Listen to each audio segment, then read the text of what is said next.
আমি অধম পাপী বান্দা নিকৃষ্ট বান্দা আপনাদের খেদমতে এসেছি। আল্লাহ রাব্বুল আলামিন যদি মেহেরবানি করে কবুল করেন তবে আমাদের নাজাত, আর না হলে নাজাত নাই। ইমামে আজম আবু হানিফা হুজুর পর্যন্ত ইন্তেকালের আগে বলতে পারেননি আমার মওতটা ইমানের সঙ্গে হবে কিনা।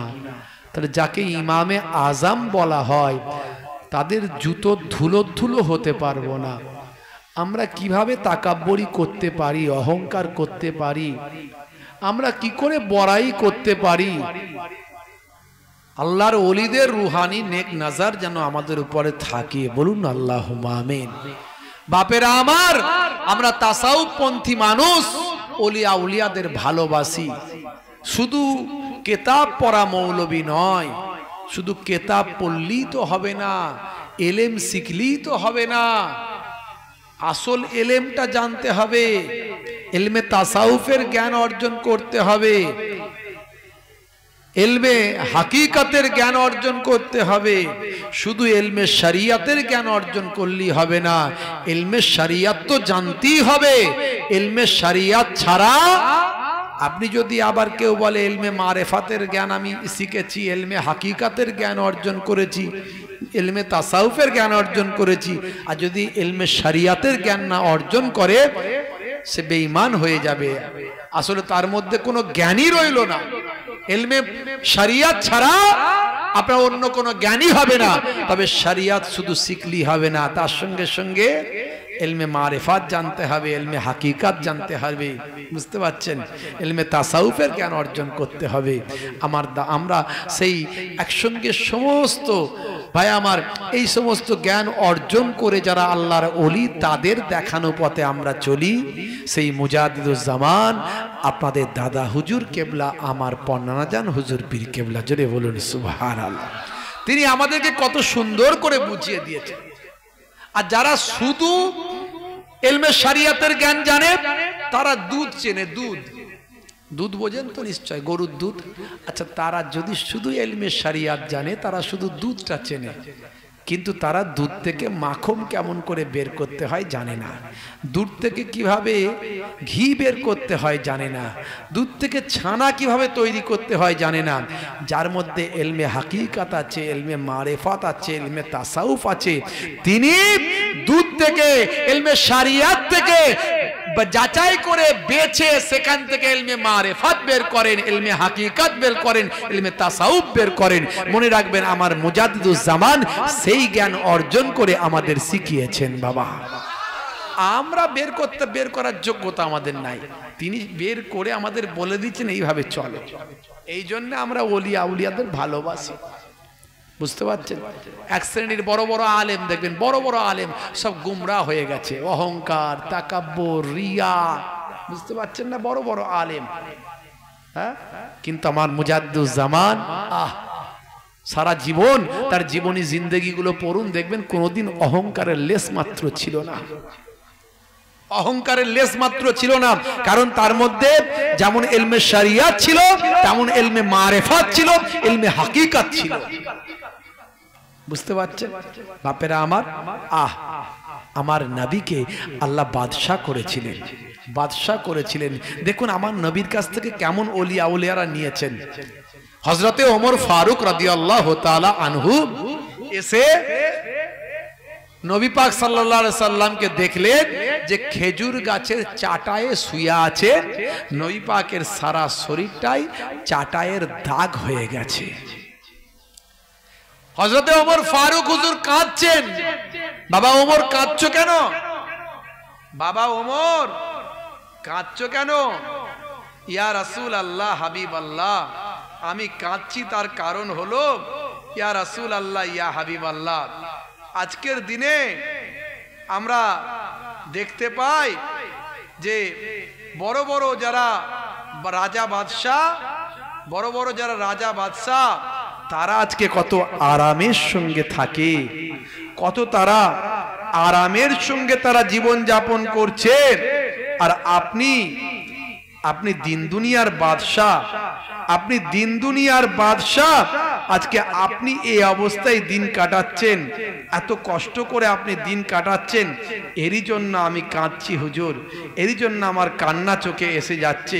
হুজুর আপনাকে আল্লাহ এত বড় জ্ঞান, এত বড় দরজা দিয়েছেন, আপনাকে আল্লাহ এত বড় মর্তবা দিয়েছেন, এত সম্মান দিয়েছেন, আপনাকে দিন দুনিয়ার বাদশাহ করেছেন, অথচ আপনি এই চাটায়ের উপর শুয়ে আছেন। আল্লাহর নবী বললেন, বাবা আবু বকর, ও আবু বকর, আবু বকর, ওরা দুনিয়াতে পেয়েছে আর আমরা আখেরাতে পাবো। জোরে হবে না, জোরে হবে না। আল্লাহর নবী বলেন, বাবা ওমর, ওরা দুনিয়াতে পেয়েছে আর আমরা আখেরাতে পাবো। আমার রাওয়ায়াতটা এখানে কপি করা ছিল, সেটা খুঁজছিলাম কিন্তু এই মুহূর্তে পেলাম না, নাহলে রাওয়ায়াতটা শোনাতাম। মাঝে মাঝে চোখে আসে তো ভাইরা আমার। তাহলে কি তাদের আমার নবী কি আখলাক আপনাকে শিখিয়েছেন চিন্তা করুন। হে তরুণ যুবকেরা, হে আমার বন্ধুরা, শুনে রেখে দিন বাবা, জেনে রেখে দেন। এরই জন্য আমার আল্লাহ কোরআন মাজিদে বললেন, বাবা হে দুনিয়ার মানুষ শুনে রেখে দাও, আতিউল্লাহ, তোমরা আমি আল্লাহ আমার ইতাআত করো, আমার গোলামিটা করো, ওয়া আতিউর রাসূল, আমার রাসূলের গোলামি করো, আমার রাসূলের পায়রাবি করো, ওয়া উলিল আমরে মিনকুম, তোমাদের মধ্যে যারা আল্লাহর মাহবুব বান্দা, আল্লাহর ওলি বান্দা, যার মধ্যে ইলমে শরিয়াত আছে, যার মধ্যে ইলমে মারিফাত আছে, যার মধ্যে ইলমে হাকিকাত আছে, এই রকম যার মধ্যে ইলমে তাসাউফ আছে। হে তরুণ যুবকেরা, এই ওয়া উলিল আমরের ব্যাখ্যায় মোল্লা আলী কারি থেকে শুরু করে বড় বড় আল্লাহর আলেম বান্দা মুফাসসিরিনরা বলেছেন, বাবা যারা তাফসীর করেছেন তারা ব্যাখ্যা করে বলেছেন, ওয়া উলিল ইলমি ওয়াল ফিকহ, যার মধ্যে ইলম আছে এবং ফিকহ আছে, এই রকম মস্ত বড় বড় আল্লাহর আলেম বান্দাদের দুনিয়ার জমিনে তোমরা গোলামি মানে তাদের দেখানো পথে তোমরা চলো। হে তরুণ যুবকেরা, হে আমার বন্ধুরা, শুনে রেখে দিন বাবা, জেনে রেখে দেন। হে মুসলমান, আল্লাহর ইতাআত নিয়ে একটুখানি বলতে গেলে আল্লাহর হুকুমের ইতাআত ভালো করে বুঝবেন, তবে ঈমানটাকে আগে ঠিক করে তারপরে তিনটে। যার মধ্যে ঈমান নাই সে যদি এই তিনটের একটাও অনুসরণ বা তিনটি অনুসরণ করে, তার ঈমান যদি না থাকে কোনো কাজে লাগবে না বাবা। এরই জন্য আমি বলি, রোল নাম্বার ফাঁকা, খাতা ভর্তি লেখা, মাস্টার খাতা দেখবে না, রোল নাম্বার ফাঁকা, খাতা ভর্তি লেখা, ওই খাতা পরীক্ষায় পাস করবে না। মোবাইলটা কিনেছেন, মোবাইলের বাবা সিম কার্ডটা যদি না লাগান, মোবাইলটা যদি বড় কিনে নিয়ে ঘুরে বেড়ান, ওই মোবাইলে হোয়াটসঅ্যাপ করা যাবে না, ফেসবুক চালানো যাবে না, অ্যাপ ডাউনলোড করা যাবে না, বন্ধুর সঙ্গে বন্ধুর যোগাযোগ হবে না। সিম কার্ড যেমন ছাড়া মোবাইলের কোনো দাম নাই, রোল নাম্বার ছাড়া যেমন পরীক্ষার খাতার কোনো মূল্য নাই, তেমন আপনার আমার ঈমান ছাড়া আমলের কোনো দাম নাই। এই জন্য ঈমানটাকে আগে ঠিক করতে হবে। ঈমান মানে টাকা সোনা চাঁদি নয়। আমি আর নতুন করে ঈমানের উপরে ওয়াজার করার দরকার মনে করছি না, কারণ আপনারা বোঝেন ঈমান মানে বিশ্বাস। কি কি বিশ্বাস করতে হবে এ আপনাদের জানা আছে। হ্যাঁ, ঈমানে আমরা যেটা 7 কালেমার মধ্যে শেষ কালেমায় পড়ি না, আমানতু বিল্লাহি ওয়া মালাইকাতিহি ওয়া কুতুবিহি ওয়া রুসুলিহি ওয়াল ইয়াউমিল আখির ওয়াল কদরি খাইরিহি ওয়া শাররিহি মিনাল্লাহি তাআলা ওয়াল বাসি বাদাল মাউত। এইটার মধ্যে সব দেওয়া আছে। আপনি ঈমান এনেছেন কার উপর? আল্লাহর উপর। মালাইকাতিহি, তার মালাইকা ফারিস্তাদের উপর, ও কুতুবিহি, তার কেতাব সমূহের উপর।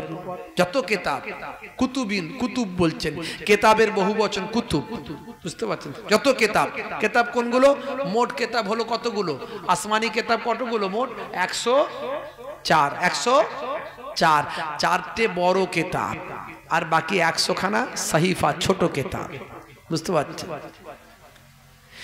হে তরুণ যুবকেরা, আমি এর আগে বলেছি কোম্পানি যখন কোন প্রোডাক্ট মার্কেটে লঞ্চ করে সঙ্গে একটা পুস্তিকা দেয়।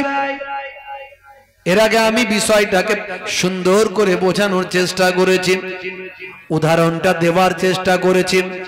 কোম্পানি যখন কোন প্রোডাক্ট মার্কেটে লঞ্চ করে সঙ্গে একটা পুস্তিকা দেয়, ওই পুস্তিকাতে লেখা থাকে ভাই প্রোডাক্টটা কেমন করে ব্যবহার করতে হয়, সেই প্রোডাক্টটা কেমন ভাবে ব্যবহার করবেন পুস্তিকাতে লেখাটা পাবেন। যেমন ফ্রিজ যদি কেনেন পুস্তিকা সঙ্গে পাবেন, এসি যদি কেনেন পুস্তিকা সঙ্গে পাবেন, বড় মোবাইলটা কিনবেন সঙ্গে একটা পুস্তিকা পাবেন।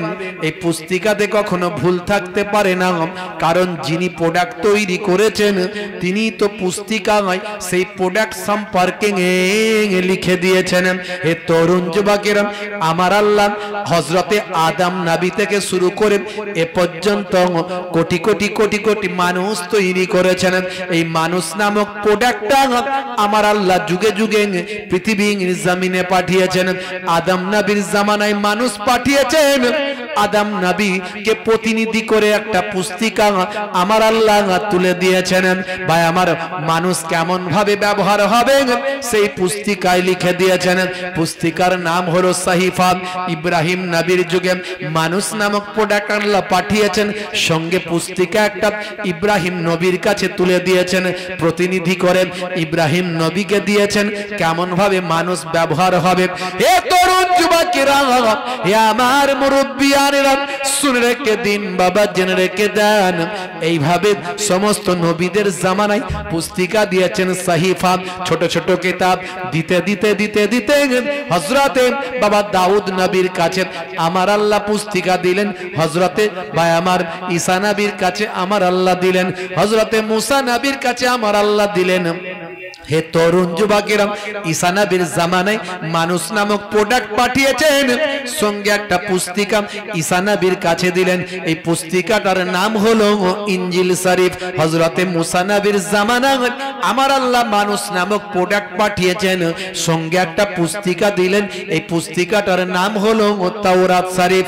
দাউদ নবীর জামানায় মানুষ নামক প্রোডাক্ট পাঠিয়েছেন, সঙ্গে একটা দাউদ নবীর কাছে পুস্তিকা পাঠিয়েছেন, মানুষ কেমন ভাবে জীবন যাপন করবেন সেই পুস্তিকায় লিখে দিয়েছেন। পুস্তিকাটার নাম হলো জাবুর শরীফ।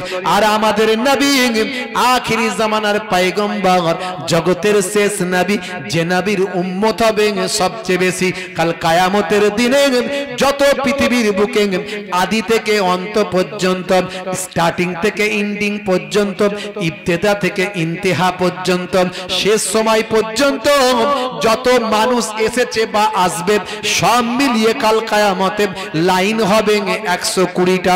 এই 120টা লাইনের মধ্যে আমার আপনার নবীর উম্মতের লাইন হবে 80 খানা। এই 80 খানা লাইন হবে। তো এত বিশাল মানুষকে আল্লাহ পাঠিয়েছেন, তাদের জন্য তো একটা বড় পুস্তিকা দিতে হবে, তাই না? অনেক বিধি নিষেধ থাকবে। আর আমাদের নবী পৃথিবীর শ্রেষ্ঠ নবী, তাকে নবিউল আম্বিয়া, ইমামুল আম্বিয়া, সেই নবীর কাছে আল্লাহ একটা পুস্তিকা দিলেন। পুস্তিকাটার নাম কি? জোরে বলেন, কিতাবটার নাম কি? আল কোরআন। যদি আগুন লাগে ধ্বংস হয়ে যায়, ধ্বংস হয়ে যায় পৃথিবীর সব বইয়ের দোকান, তবু বিশ্ব থেকে হারাবে না পবিত্র কোরআন। করবে কেমন করে কোরআন ধ্বংস? আগুনের তেজ। করবে কেমন করে কোরআন ধ্বংস? আগুনের তেজ।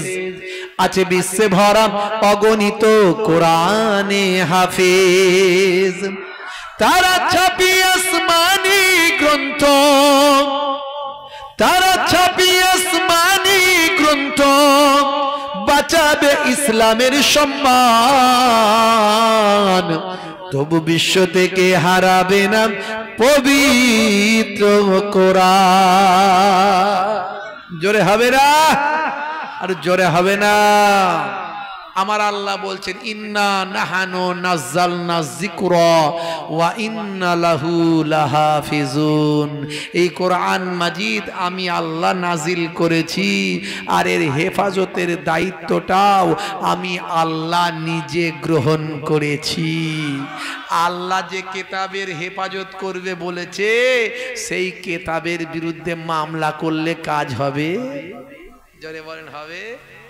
আরে এত মুসিবত, এত অত্যাচার, এত মসজিদ ভেঙে দেওয়া, মাদ্রাসা ভেঙে দেওয়া, এই বেদখল করে নিচ্ছে, হাই অমুক জায়গায় ওই হচ্ছে, এই করছে। আরে এসব নিয়ে আমাদের ভাবতে হতো না যদি আমরা আল্লাহওয়ালা হয়ে যেতাম। আমাদের হয়ে আল্লাহ নিজেই ভেবে নিতেন কি করতে হবে। কিন্তু দুর্ভাগ্য 100 জনের 95 জন বেনামাজি। তা আল্লাহ বলছেন তোদের নিয়ে ভেবে আমার কি হবে, তোরা তোদের ঘটি হারা। আর তোদের জন্য খারাপগুলোর জন্য ভালোগুলোও শেষ হচ্ছে। ঝড় যখন আসে ওই 95 জন ধ্বংস হবে, তার সঙ্গে 5 জনও ধ্বংস হবে, কিন্তু এই 5 জন ধ্বংস হয়ে জান্নাতি হবে। কিতাবে এসেছে যারা নেক মানুষ বিপদে পড়ে অন্য বড় জামাতের উপর যখন গজব আসে, কিছু ভালো মানুষ সেই গজবের কবলে পড়ে তারা যখন শেষ হয়ে যায়, তখন ওই কিছু মানুষ যেগুলো ভালো মানুষ ছিল গজবের কবলে পড়লো, এদেরকে আল্লাহ জান্নাত দিয়ে দেন। খারাপগুলোর উপর গজব, আর ভালোগুলো যেগুলো তাতে সেই গজবের মধ্যে পড়ে যায় তাদেরকে আল্লাহ স্পেশাল ভাবে আখিরাতের জন্য কামিয়াবি দান করে দেন। ভাইরা আমার, আমরা যদি ভালো হয়ে যেতাম আমাদের চিন্তা করতে হতো না। কিন্তু 100 জনের 95 জন বেনামাজি। হে তরুণ যুবকেরা, হে আমার বন্ধুরা, হে আমার মুরব্বিয়ানেরা, শুনে রেখে দিন বাবা, জেনে রেখে দিন বাবা। তাহলে সেই কিতাবগুলোর উপর আপনাকে, আসমানি কিতাবগুলো যেগুলো, সেগুলো বিশ্বাস করতে হবে, সেগুলোর উপর ঈমান মানে বিশ্বাস রাখতে হবে। ওয়া কুতুবিহি ওয়া রুসুলিহি, যত পয়গম্বর এসেছেন, নবীরা এসেছেন, সমস্ত নবীদের উপর ঈমান আনতে হবে, রাসূলদের উপর বিশ্বাস, নবীদের উপর বিশ্বাস রাখতে হবে। ওয়াল ইয়াউমিল আখির, কিয়ামতের দিনের উপর বিশ্বাস। হে তরুণ যুবকেরা, ওয়াল ইয়াউমিল আখির, এবং কিয়ামতের দিন যে হবে, বিচারের দিনটা হবে, একদিন না একদিন বিচার করা হবে, সেই দিনটা যে হবে এটা আপনাকে বিশ্বাস করতে হবে। ওয়াল কদরে খাইরিহি ওয়া শাররিহি মিনাল্লাহি তাআলা, ভাগ্যে ভালো মন্দ যা কিছু হয় সবই আল্লাহর পক্ষ থেকে হয়। ভাগ্যে ভালো মন্দ কোথা থেকে হয়? জোরে বলেন, কাম ফ্রম আল্লাহ। গুড অ্যান্ড ব্যাড যাই বলেন না কেন, কাম ফ্রম আল্লাহ, সে আল্লাহর কাছ থেকে আসে। তাহলে এটা আমাদের বিশ্বাস করতে হবে। ওয়াল কদরে খাইরিহি ওয়া শাররিহি মিনাল্লাহি তাআলা। শেষে বলেছেন ওয়াল বাসে বাদাল মউত, মৃত্যুর পর আবার জীবিত হতে হবে। হে তরুণ যুবকেরা, আল্লাহ বলছেন বান্দারে, কাইফা তাকফুরুন, তোমরা কেমন করে কুফরি করো, বিল্লাহি, আমি আল্লাহর সাথে, ওয়াকুনতুম আমওয়াতান, তোমরা ছিলে মৃত। এই পৃথিবীতে আসার আগে আমরা কোথায় ছিলাম বলুন দেখি? কেউ বলতে পারবো না। হ্যাঁ, শুক্রাণু আর ডিম্বাণুর মধ্যে দিয়ে আমাদের জন্ম, তাই তো নাকি বন্ধুরা আমার? শুক্রাণু যদি কাজ না করে, ডিম্বাণুতে কিছু কাজ হবে না। আবার ডিম্বাণু যদি কাজ না করে, শুক্রাণু কোনো কাজে লাগবে না। তাই ডাক্তারেরা এখন নতুন পদ্ধতি বের করেছেন বন্ধুরা আমার, বাইরে যার শুক্রাণু কম, শুক্রাণু তৈরি করে নিচ্ছেন, নিয়ে ডিম্বাণুর সঙ্গে দিয়ে মায়ের মাতৃগর্ভে দিয়ে দিচ্ছেন। এইভাবে নতুন পদ্ধতিতে সন্তানের জন্ম হচ্ছে। আবার বিদেশে এমন একটা যন্ত্র আবিষ্কার হয়েছে, আর কিছু বছর পর মায়েদেরকে আর পেটে বাচ্চা নিয়ে ঘুরতে হবে না। বাম মায়ের শুক্রাণু আর ডিম্বাণু নিয়ে সেই যন্ত্রের ভিতর দিয়ে দিলি, সেই যন্ত্রে অটোমেটিক সন্তান তৈরি হয়ে আস্তে আস্তে যন্ত্রের ভিতরেই বড় হয়ে যাবে। আপনারা দেখবেন ভিডিও ফুটেজ আছে বাবা, আখিরি জামানা কত কি আসবে ভাই আমার, দেখতে দেখতে দেখতে দেখতে মানুষ সব কিছু পেরে যাবে, কেবলমাত্র 5টা জিনিস আল্লাহ বলেছেন মানুষ সেটা পারবে না। কিয়ামত কবে হবে কেউ জানে না। ইন্নাল্লাহা ইনদাহু ইলমুস সাআত ওয়া ইউনাজ্জিলুল গায়সা, আকাশ থেকে কবে পানি বর্ষণ হবে কেউ জানে না। আজকে সকালে যা ওয়েদারটা ছিল আপনাদের এখানে কিরম ছিল জানি না, মনে হচ্ছে রাতের বেলা যা হবে না আজকে। তো আল্লাহ কোন দিকের মেঘ কোন দিকে ঠেলে দেবে।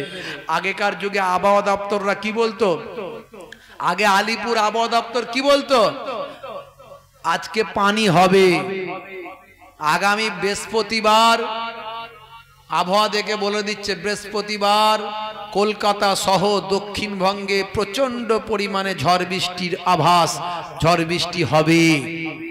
আর এখন দেখছে কোন দিকের মেঘ কোন দিকে আল্লাহ ঠেলে দিচ্ছে। হবে বলেছিল কিন্তু হলুনি, বেরিয়ে গেল, দেখছে মিথ্যাবাদী হয়ে যাচ্ছি তাই বলে দিচ্ছে, এখন বলছে হতে পারে। আল্লাহ বলছেন কবে পানি দেব কখন পানি দেব কেউ জানে না। এই মনে হলো পানি হবে, আল্লাহ এমন একটা হাওয়া দিল মেঘ উড়ে চলে গেল অন্য জায়গায়, পানি আর হলো না।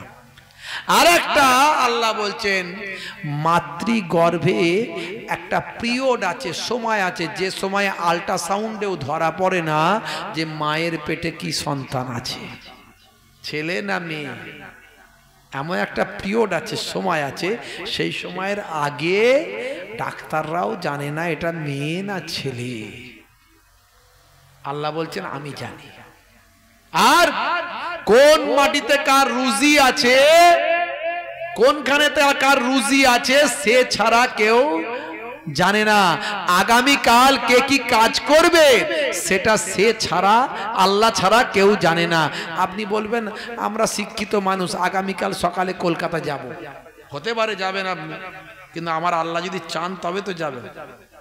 সকালবেলা 6টার বাস ধরবেন সরবেরিয়া থেকে, ভোর 4টে থেকে পাতলা পায়খানার বমি শুরু হয়ে গেল, যাওয়া হবে? হবে না। তাহলে আল্লাহ বলছেন আগামীকাল বান্দা কি কাজ করবে আমি জানি না, আর কোন মাটিতে কার মওত হবে আমি আল্লাহ ছাড়া কেউ জানে না। এই 5টা জিনিস পারবে না, বাকি সব আবিষ্কার করে ফেলবে বিজ্ঞান, সব আবিষ্কার করে ফেলবে আগামী দিন। তবুও এখন বিজ্ঞানের আবিষ্কার এখনো, তার মানে কবে যে কিয়ামত হবে বলা যাবে না। কেউ বলছে 25 সাল, 27 সাল, 30 সাল, সব বাজে কথা। বিজ্ঞান বলছে এখন মাত্র তারা এ পর্যন্ত সারা বিশ্ব ব্রহ্মাণ্ডে যা আছে তার মাত্র 2% আবিষ্কার করতে পেরেছে, 98% এখন আবিষ্কারই হয়নি। মাত্র এই পৃথিবী, মঙ্গল, বুধ, ইউরেনাস, নেপচুন, প্লুটো, শুক্র, এই রকম করে কটা গ্রহ উপগ্রহ এরা আবিষ্কার করতে পেরেছে, তাও সব জায়গায় পৌঁছাতে পারেনি। মাঝে মাঝে যান চালাচ্ছে, মঙ্গল গ্রহে যান পাঠালো কিন্তু যান গিয়ে বিকল হয়ে গেল, সে হাত পাশে ভেঙে সেখানে পড়ে রয়ে গেল, তার কোনো অস্তিত্ব নেই। তাহলে এখনো পর্যন্ত এইগুলোকেই ভালো করে আবিষ্কার করতে পারেনি। আর এই রকম বিজ্ঞান বলছে এই রকম উপগ্রহ, নক্ষত্র মিলিয়ন মিলিয়ন ট্রিলিয়ন ট্রিলিয়ন আছে। বুঝতে পারছেন? তাহলে কিয়ামত কবে হবে বুঝতে পারছেন? তবে ছোট ছোট কিয়ামতের নমুনাগুলো সব হয়ে গেছে, বড় বড়গুলো বাদ আছে। এখন বড় বড়গুলো বাদ আছে। দাজ্জাল বের হবে, ইয়াজুজ মাজুজ বের হবে। ভাই আমার পূর্ব দিক থেকে, পশ্চিম দিক থেকে সূর্য উদয় হবে। এই যে বড় বড় নমুনাগুলো, ইমাম মাহাদি আসবেন, ঈসা নবী আসবেন, এগুলো বাদ আছে। ছোটখাটো জিনিসগুলো সব হয়ে গেছে। গান বাজনা ঘরে ঘরে ঢুকে যাবে, অশ্লীলতা বেড়ে যাবে, জেনা ব্যভিচার মানুষ পাপ মনে করবে না, এইসব যে কাজগুলো সব আস্তে আস্তে দেখুন মিলে যাচ্ছে। হে তরুণ যুবকেরা, হে আমার বন্ধুরা, শুনে রেখে দিন বাবা। তাহলে ঈমানটা আপনাকে বুঝে নিতে হবে। ঈমানটা কি জিনিস আপনাদের বললাম। আল্লাহ বললেন বান্দারে কাইফা তাকফুরুন, তোমরা কেমন করে কুফরি করো, বিল্লাহি আমি আল্লাহর সাথে, ওয়া কুনতুম আমওয়াতান তোমরা ছিলে মৃত, ফাআহিয়াকুম আমি তোমাদের জীবন দিয়েছি, সুম্মা ইউমীতুকুম আবার তোমাদের মৃত্যু দেব, সুম্মা ইউহয়ীকুম আবার তোমাদের জীবন দেব, সুম্মা ইলাইহি তুরজাউন তোমাদেরকে তারপর আমার কাছে ফিরতে হবে। ওরে বান্দা, কেমন করে আমার ইবাদত ভুলে যাও, কেমন করে আমার সঙ্গে নাশুকরি করো, কেমন করে আমার অবদানকে অস্বীকার করো। আমি তোমাদেরকে এক কাতরা নাপাক পানি থেকে সৃষ্টি করেছি, কেমন করে তোমরা ভুলে যাও। মাতৃগর্ভে এক কাতরা নাপাক পানি থেকে আমি আল্লাহ সৃষ্টি করেছি। কথা ঠিক না ভুল বলেন? হে তরুণ যুবকেরা, সেই মানুষ আজকে আল্লাহ ভুলে গেছে।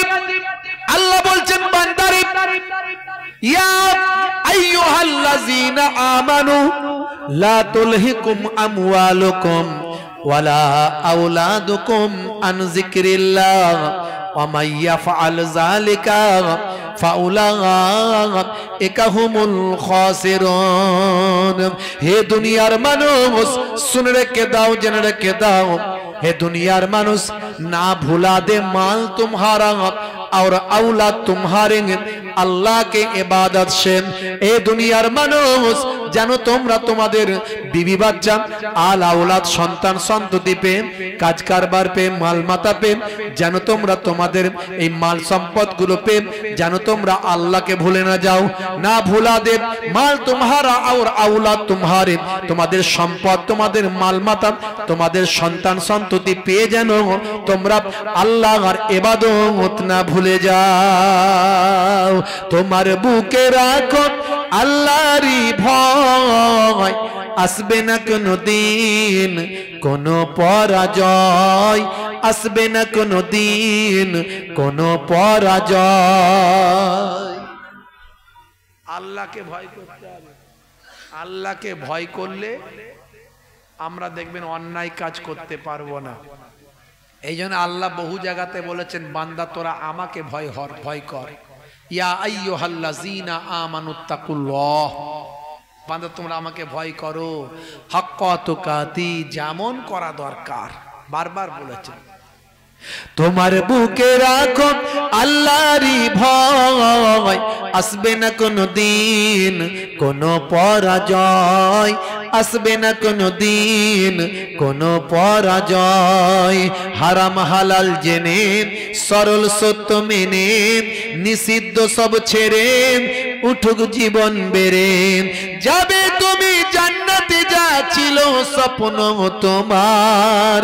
তোমার বুকে রাখো আল্লাহরই ভয়, আসবে না কোনো দিন কোনো পরাজয়, আসবে না কোনো দিন কোনো পরাজয়। জোরে হবে না? তাহলে আল্লাহকে ভয় করলে আপনি না বেনামাজি হতে পারবেন না। পারবেন? আল্লাহ বলছেন 82 জায়গায় নামাজ পড়তে, ওয়া আকিমুস সালাত ওয়া আতুজ যাকাত ওয়া আরকাউ মা'আর রাকিন। তোমরা সালাতটা আদায় করো, যাকাতটা প্রদান করো, আর রুকুকারীদের সঙ্গে রুকুটা করো, অর্থাৎ জামাতে গিয়ে মসজিদে নামাজটা তোমরা পড়ে নাও। আল্লাহ 82 বার নামাজ পড়তে বললেন। আপনি আপনার সন্তানকে একটা কথা বললেন, যদি না শোনে আপনার রাগ হবে না? হবে না? যদি বলেন রাগ হবে না? হবে না? আর যদি 82 বার বলার পরে যদি না শোনে, 82 বার বলার পরে যদি না শোনে, তাহলে কেমন রাগ হবে? বলে বেটা তোকে তেজ্য পুত্র করে দেবো। তোর মতো ছেলে থাকার থেকে না থাকা ভালো, বলবেন কি বলবেন না? দুষ্টু গরুর চেয়ে শূন্য গোয়াল ভালো, বলবেন কি বলবেন না? 82 বার একটা কাজ দিয়েছেন, সে কাজটা শুনলো না আপনার ছেলে, কতটা ভাইটাল ভয়ঙ্কর রাগ হবে আপনার। আপনি যার আন্ডারে কাজ করেন, মালিকের আন্ডারে, সেও যদি আপনি তার আন্ডারে থেকে হয়তো কাজ করছেন, আপনাকে 82 বার একটা কথা বললো, আপনি সে কথা যদি না শোনেন, চাকরিতে রাখবে? পরের দিনই বলবে গেট আউট ফ্রম হিয়ার। তোর মতো বাঁদর লোক আমার দরকার নাই, কাজের লোক, অন্য কাজের লোক খুঁজে নেবো, যা। তাহলে আমার আল্লাহ রহমানুর রাহিম 82 বার নামাজের কথা বলেছেন, বলার পরেও বান্দা যখন নামাজ পড়ে না, আল্লাহ তখনও বলে বান্দা আমার রহমত থেকে নিরাশ হয়ে যাস না, ফিরে আয়, লা তাকনাতু মির রাহমাতিল্লাহ, বান্দা তোরা আমার রহমত থেকে নিরাশ হয়ে যাস না। ইয়া আইয়ুহাল্লাযিনা আমানু তুবু ইলাল্লাহি তাওবাতান নাসুহা, তোরা অন্তর থেকে তওবা কর, এ আল্লাহ আমি অন্যায় করেছি আমাকে ক্ষমা করে দাও। এই নিয়ত করে যদি তোরা তওবাটা করিস, আমি আল্লাহ বলছি তোদের জীবনের গুনাহ মাফ করে দেব। জোরে হবে না? আজকে সেই মাফ চাওয়ার জায়গা, তওবা করার এর থেকে ভালো জায়গা কোথাও আছে ভাই? বলেন তো, তওবা করার কোথায় তওবা করবেন? একসঙ্গে এত মানুষ আলেম ওলামাদের নিয়ে যদি তওবা করেন, আল্লাহ আপনার তওবা ফেরাতে পারবেন না। একটু কেঁদে কেঁদে তওবা করুন। আমার তো চোখ দিয়ে আমাদের পানি আসে না, আমাদের হৃদয়টা কঠোর হয়ে গেছে। আসলে আমাদের মধ্যে এলমে তাসাউফের জ্ঞান নাই, এলমে বাতিনি, এলমে মারেফাতের জ্ঞান নাই।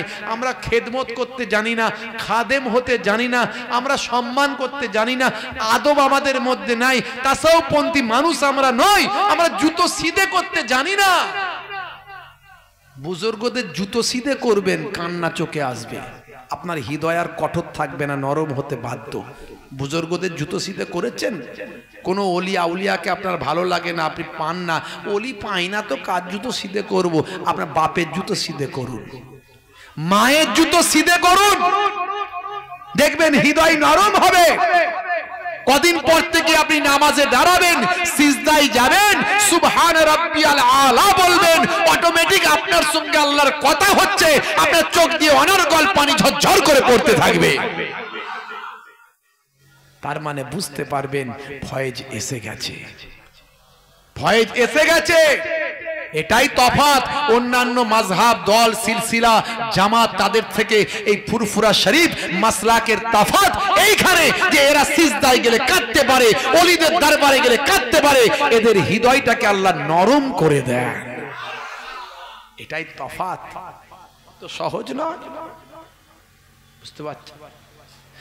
হে তরুণ যুবকেরা, হে আমার বন্ধুরা, শুনে রেখে দিন বাবা, জেনে রেখে দেন হে মুসলমান, আজকে আল্লাহ ওয়ালা হয়ে যান বাপ। মুসলিম তুমি নামে হলে আজ কামে হলে না ভাই। মুসলিম দেখো অপরাধে লিপ্ত কেন হয়। মুসলিম তুমি কোরআন হাদিস পড়তে জানো না। মুসলিম তুমি মসজিদেতে নামাজে এলে না। মুসলিম তুমি নামে হলে আজ কামে হলে না ভাই। মুসলিম দেখো অপরাধে লিপ্ত কেন হয়। মুসলিম তুমি কোরআন হাদিস পড়তে জানো না।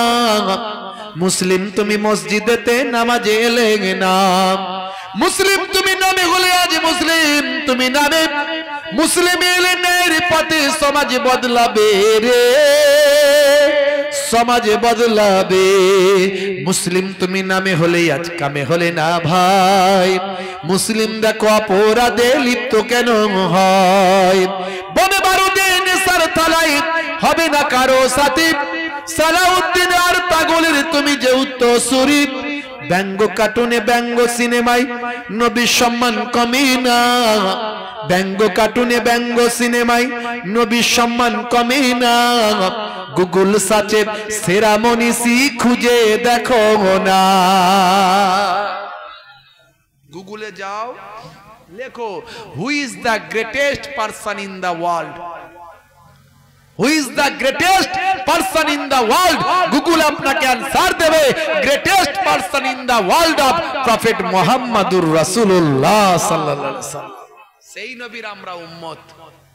আমরা যদি তওবা করি নামাজের পাটিতে, আমাদের জীবনের গুনাহ maaf করবেন কে?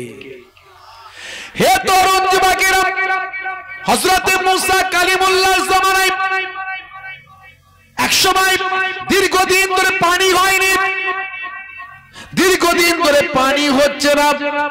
লোকজন এসে হযরতে মুসা কালিমুল্লাহকে বললেন, ও আল্লাহর পয়গম্বর, একটু আল্লাহর দরবারে রোনাজারি করুন, আল্লাহর দরবারে একটু দোয়া চান হুজুর। দীর্ঘদিন ধরে পানি হচ্ছে না, একটু পানির জন্য আল্লাহর দরবারে একটু দরখাস্ত করুন। হে তরুণ যুবকেরা, হে আমার মুরব্বিয়ানিরা, হযরতে মুসা কালিমুল্লাহ ভাই আমার তার সঙ্গী সাথী ফলোয়ার্সদের নিয়ে ময়দানে গিয়ে ইস্তেসকার নামাজটা আদা করলেন। বাবা, হে জওয়ান যুবকেরা, ময়দানে গিয়ে ইস্তেসকার নামাজ পড়লেন। আমরা জানি যখন দীর্ঘদিন ধরে খরা হয়, পানি যখন হয় না, আলেম ওলামারা, হুজুর পীর সাহেবেরা, বড় বড় বুজুর্গ বান্দারা ময়দানে গিয়ে মানুষজনকে নিয়ে ইস্তেসকার নামাজ পড়ে। হে তরুণ যুবকেরা, আমার আপনার নবী মসজিদে গামামায় গিয়ে নামাজ পড়েছিলেন।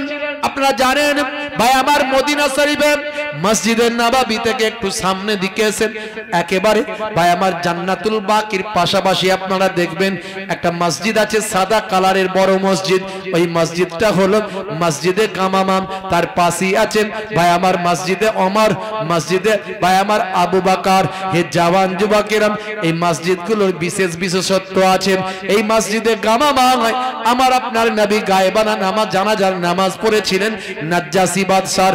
আর তার সঙ্গে সঙ্গে হে জওয়ান যুবকেরা, এই মসজিদে গামামাম নবী আমার ইস্তেসকার নামাজ আদা করেছিলেন। হে তরুণ যুবকেরা, হযরতে মুসা কালিমুল্লাহ ময়দানে সঙ্গী সাথী সাহাবায়ে কেরামদের নিয়ে, ভালোবাসার মানুষদের নিয়ে, সেই এলাকার সেই জামানার ইমানদারদের নিয়ে দুরাকাত নামাজে দাঁড়িয়ে যায়। নামাজ শেষ করে সালাম ফিরিয়ে আল্লাহর কাছে দোয়া চাইছে, আল্লাহ তোমার আমি নবী, তুমি আমাকে পায়গম্বর করেছো, আমার সঙ্গে কথা বলো কালিমুল্লাহ বলেছো, সে আমি মুসা কালিমুল্লাহ তোমার কাছে দোয়া চাই মাবুদ। বড় কষ্টে আছে লোকজন, সবুজ গাছপালাগুলো হলুদ হয়ে যায়, পশু পাখিগুলো বড় কষ্ট পায়, মানুষগুলো হাহাকার করে। আমার মাবুদ আল্লাহ, আমার স্রষ্টা আল্লাহ, তুমি আমাকে কালিমুল্লাহ বলেছো, আমার সঙ্গে কথা বলো, আমাকে এত সম্মান দিয়েছো, আমাকে পায়গম্বর বানিয়েছো। মাবুদ তুমি ফিরিয়ে দিও না, ঘুরিয়ে দিও না। বড় আশা করে তোমার কাছে এত নামাজিদের নিয়ে হাত দুখানা তুলেছি, তুমি পানিটা দান করো। এমন সময় মুসা কালিমুল্লাহ যত পানির জন্য দোয়া চাই, তত আকাশের সূর্যের তাপ আরো অনেক গুণ বেড়ে যায়। মুসা কালিমুল্লাহ যত দোয়া চাইছে, সূর্যের তাপ আরো বেড়ে যাচ্ছে। তার মানে এর দ্বারা কি বোঝা গেল? আগের নবীদের আমলে নামাজ ছিল না, ছিল না? জোরে বলে। আপনাদের কি মনে হয় অন্যান্য নবীদের আমলে নামাজ ছিল, ছিল না? কি যে একটু বলেন। ছিল, ছিল। কাবা ঘর আজকে তৈরি হয়েছে। কাবা ঘর কি মসজিদ তো নাকি আজকে তৈরি হয়েছে? বাইতুল মুকাদ্দাস মসজিদ তো নাকি আজকে তৈরি হয়েছে? পৃথিবীর প্রথম ঘর, এই পৃথিবীর মাটিতে প্রথম ঘরটার নাম হলো মসজিদুল হারাম, কাবা শরীফ। আর এই কাবা ঘরের 40 বছর পর আর একটা ঘর ফারিস্তাদের দিয়ে আল্লাহ তৈরি করালেন, সেই ঘরটার নাম হলো মসজিদুল আকসা। কোরআন মাজিদে আল্লাহ বলেননি সুবহানাল্লাযী আসরা বিআবদিহি লাইলাম মিনাল মসজিদিল হারাম ইলাল মসজিদিল আকসা। আমার নবীকে আমি আল্লাহ মসজিদে হারাম থেকে মসজিদে আকসা পর্যন্ত শায়ের করালাম, বলেনি? তাহলে সেই মসজিদ ভাইরা আমার সিজদার জায়গা। সিন জিম আর দাল সাজেদা, সাজেদা ইয়াসজুদু, সেখান থেকে সিজদা, অর্থাৎ যেখানে সিজদা দেওয়া হয় সেটাকে মসজিদ বলা হয়। আমাদের দু চারটে মসজিদ যদি ভেঙে দেয়, নিয়ে নেয়, মুসলমানদের নামাজ পড়ার জায়গা কমে যাবে ভাই। সারা পৃথিবীটাকে আল্লাহ মুসলমানদের মসজিদ বানিয়েছে, যেখানে সিজদা দেবে সেটাই মসজিদ। জোরে হবে না? তাহলে মুসলমানদের দু চারটে মসজিদ ভেঙে নিয়ে, কেড়ে নিয়ে লাভটা কি হবে? কি লাভ হবে? আমাদের লাপালাপি করার চিন্তা করার দরকার নাই, চিন্তা করবেন তিনি। আর আমরা যেটা করব সেটা হলো গণতান্ত্রিক পদ্ধতিতে, আমরা সাংবিধানিক পদ্ধতিতে যে দেশে বাস করি সেই দেশের কৃষ্টি কালচারকে মান্যতা দিয়ে আমরা প্রতিবাদ করব। আমাদের নবী শিখিয়েছেন ক্ষমতা থাকলে হাত দিয়ে, আমাদের ক্ষমতা আছে নাকি হাত দিয়ে প্রতিবাদ করার? হ্যাঁ বেটা সলিমউদ্দিন, তুই প্রতিবাদ করতে এসেছিস, চল ঢোকা জেলে ঢুকে দেবো, এমন জেলে ঢুকাবার বেরোতে দেবে না। তাহলে হাত দিয়ে প্রতিবাদ করতে গেলে অসুবিধা আছে, বুঝতে পারছি। মুখ দিয়েও একদিন সময় আসবে মুখ দিয়েও প্রতিবাদ করা যাবে না। আর অন্যান্য রাজ্যগুলোতে যায় না, এখনো বাংলার মাটি অনেক ভালো, খাঁটি বাংলার মাটি এখনো খাঁটি, তাই এখানে গণতন্ত্র এখনো বাংলায় আছে, অন্য জায়গায় নাই বললেই চলে, বুঝতে পারছেন? দেখছেন না কলকাতায় একজন পাগড়ি পরেছে, তাকে এক নেতা বলছে খালিস্তানি, পাগড়ি পরলি খালিস্তানি, আর টুপিওয়ালা দাড়িওয়ালা হলি পাকিস্তানি। এদের এই মেন্টালিটি মাথায় ঢুকে আছে। তাহলে এরা যদি ক্ষমতায় আসে বাংলায়, তাহলে কি হবে চিন্তা করুন। অন্যান্য দেশগুলোতে, অন্যান্য রাজ্যগুলোতে এরা এসেছে, সেখানে যা হচ্ছে বুঝতে পারছেন। বন্ধুরা আমার, তরুণ যুবকেরা আমার, মুরব্বিয়ানেরা আমার, দেওয়ালে পিঠ থেকে গেছে, তবু মুসলমান নিজেদের মধ্যে মারামারি করছে। এখন আলেম ওলামারা ইমান কি করে বাঁচবে, আমার কওম কি করে বাঁচবে, এই চিন্তা করা দরকার। তার জায়গায় এক বক্তা আর এক বক্তাকে ঝেড়ে কাপড় পরাচ্ছে, আর এক বক্তা আর এক বক্তাকে ঝেড়ে কাপড় পরাচ্ছে। স্টেজটা হয়ে গেছে ঝগড়া করার জায়গা, আর মিডিয়াগুলো হয়ে গেছে লোকের কাছে পৌঁছে দেওয়ার জায়গা, বুঝতে পারছেন? এই ভাইদের দোষ নাই, এরা কাটিং করে ছাড়লে সেখানটা ভাইরাল হবে, এদের একটু ইনকাম যদি হয়, বুঝতে পারছেন? গন্ডগোল তো সব জায়গায়, ইনকামটা হালাল হোক। আমার আপনি এখানে ওয়াজ করতে এসেছি, আপনি আমাকে কিছু একটা নজরানা দেবেন, সেটা হালাল হোক। আমি যদি সেটাকে পা দিয়ে ধরে ভালো করে গুনে নিয়ে চলে যাই, তাহলে সেটা কিন্তু হালাল থাকবে না, সেটা হারাম হয়ে যাবে। কথা ঠিক না বল? হ্যাঁ, তাহলে সবের একটা সিস্টেম আল্লাহ দিয়ে দিয়েছে। অতিবার বেরোনি ঝড়ে পড়ে যাবে, আবার অতি ছোট হলে তো ছাগলেও খেয়ে নেবে। তা দুটোর মাঝখানে থাকতে হবে। এই সর্বোত্তম পন্থা হলো মধ্যম পন্থা, এটা হাদিস থেকে এসেছে। খায়রুল উমুরে আওয়াজিমুহা, খায়রুল উমুরে আওসাতুহা, সর্বোত্তম পন্থা হলো মধ্যম পন্থা, বুঝতে পারছেন? মধ্যম পন্থা অবলম্বন করবেন। আল্লাহ মালিক, আল্লাহ যাতে রাজি, আমরা তাতে রাজি, বুঝতে পারছেন? খুবই সংক্ষেপে বলবো। হে তরুণ যুবকেরা, হে আমার বন্ধুরা, হে আমার মুরব্বিয়ানিরা, শুনে রেখে দিন বাবা, জেনে রেখে দিন বাবা। হে মুসলমান, একটুখানি লক্ষ্য করুন, ছোট্ট করে বলবো বাপ, এখনো পানি হয়নি, আপনারা উঠছেন কেন? পানি তো হয় না রে বাবা। তাহলে এই যদি ইমানের অবস্থা হয়ে যাবে, বিপদ হয়ে যাবে। হ্যাঁ, নেতা এসে এক হুমকি দেবে, ভয়ে সব দাড়িগুলো কেটে ফেলবে। বাপরে বাপ, দাড়ি থাকলে মুসলমান চিনে ফেললে বিপদ। সেই যুগ আসছে তো, মুসলমানের ছেলেদের নাম সব উল্টো পাল্টা রেখে দিচ্ছে। কি রে ভাই, সন্টু, কেলো, ধুলো, ভালো মন্দ, হ্যাঁ, টনি, সিনি, এসব নাম কেন ভাই? বোঝা যাবে না, নাম চিনতে পারবে না। তাহলে আমাদের ইমানের তেজ কোথায় পৌঁছে যাচ্ছে, বুঝতে পারছি? হে তরুণ যুবকেরা, একটুখানি মনোযোগ দিয়ে শুনুন বাবা। আল্লাহর উপর ভরসা রাখুন, তাওয়াক্কুল করুন। যদি আল্লাহর উপর ভরসা রাখতে গিয়ে মারাও যান, সেই মারা যাওয়ার সঙ্গে সঙ্গে কবরটা আপনার জন্য জান্নাতের টুকরা হয়ে যাবে। এই দেহটা হলো খোল, এই দেহ কুকুরে খেয়ে নিলেও অসুবিধা নাই। আমার আপনার আত্মা তো চলে যাবে। আত্মা যদি ভালো হয়, আল্লাহর মাহবুব বান্দাদের আত্মায় পৌঁছে যাবে। আল্লাহর মাহবুব বান্দাদের আত্মার জায়গায় যাবে, যে জায়গাটা জান্নাতের টুকরা হয়ে থাকবে। হে তরুণ যুবকেরা, হে আমার মুরব্বিয়ানেরা, মনোযোগ দিয়ে শুনুন বাবা। ভাই আমার, দোস্ত আমার, উপরে ছাওয়া আছে তো নাকি? হ্যাঁ, তবে চিন্তা করার কি আছে? একটু পানির আভাস পেলি উঠে যেতে হবে, উঠার দরকার নাই। আল্লাহ যাতে রাজি, আমরা তাতে রাজি, মাথায় রাখবেন বন্ধুরা আমার, তরুণ যুবকেরা আমার। মুসা নবীর জামানায় পানি হচ্ছে না, আর এখন আমরা পানির একটু আভাস পাচ্ছি।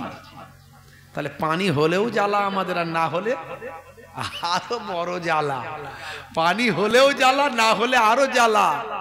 তাহলে আল্লাহ তো পারে সবকিছু সাইজ করতে, কথা ঠিক না ভুল? হ্যাঁ।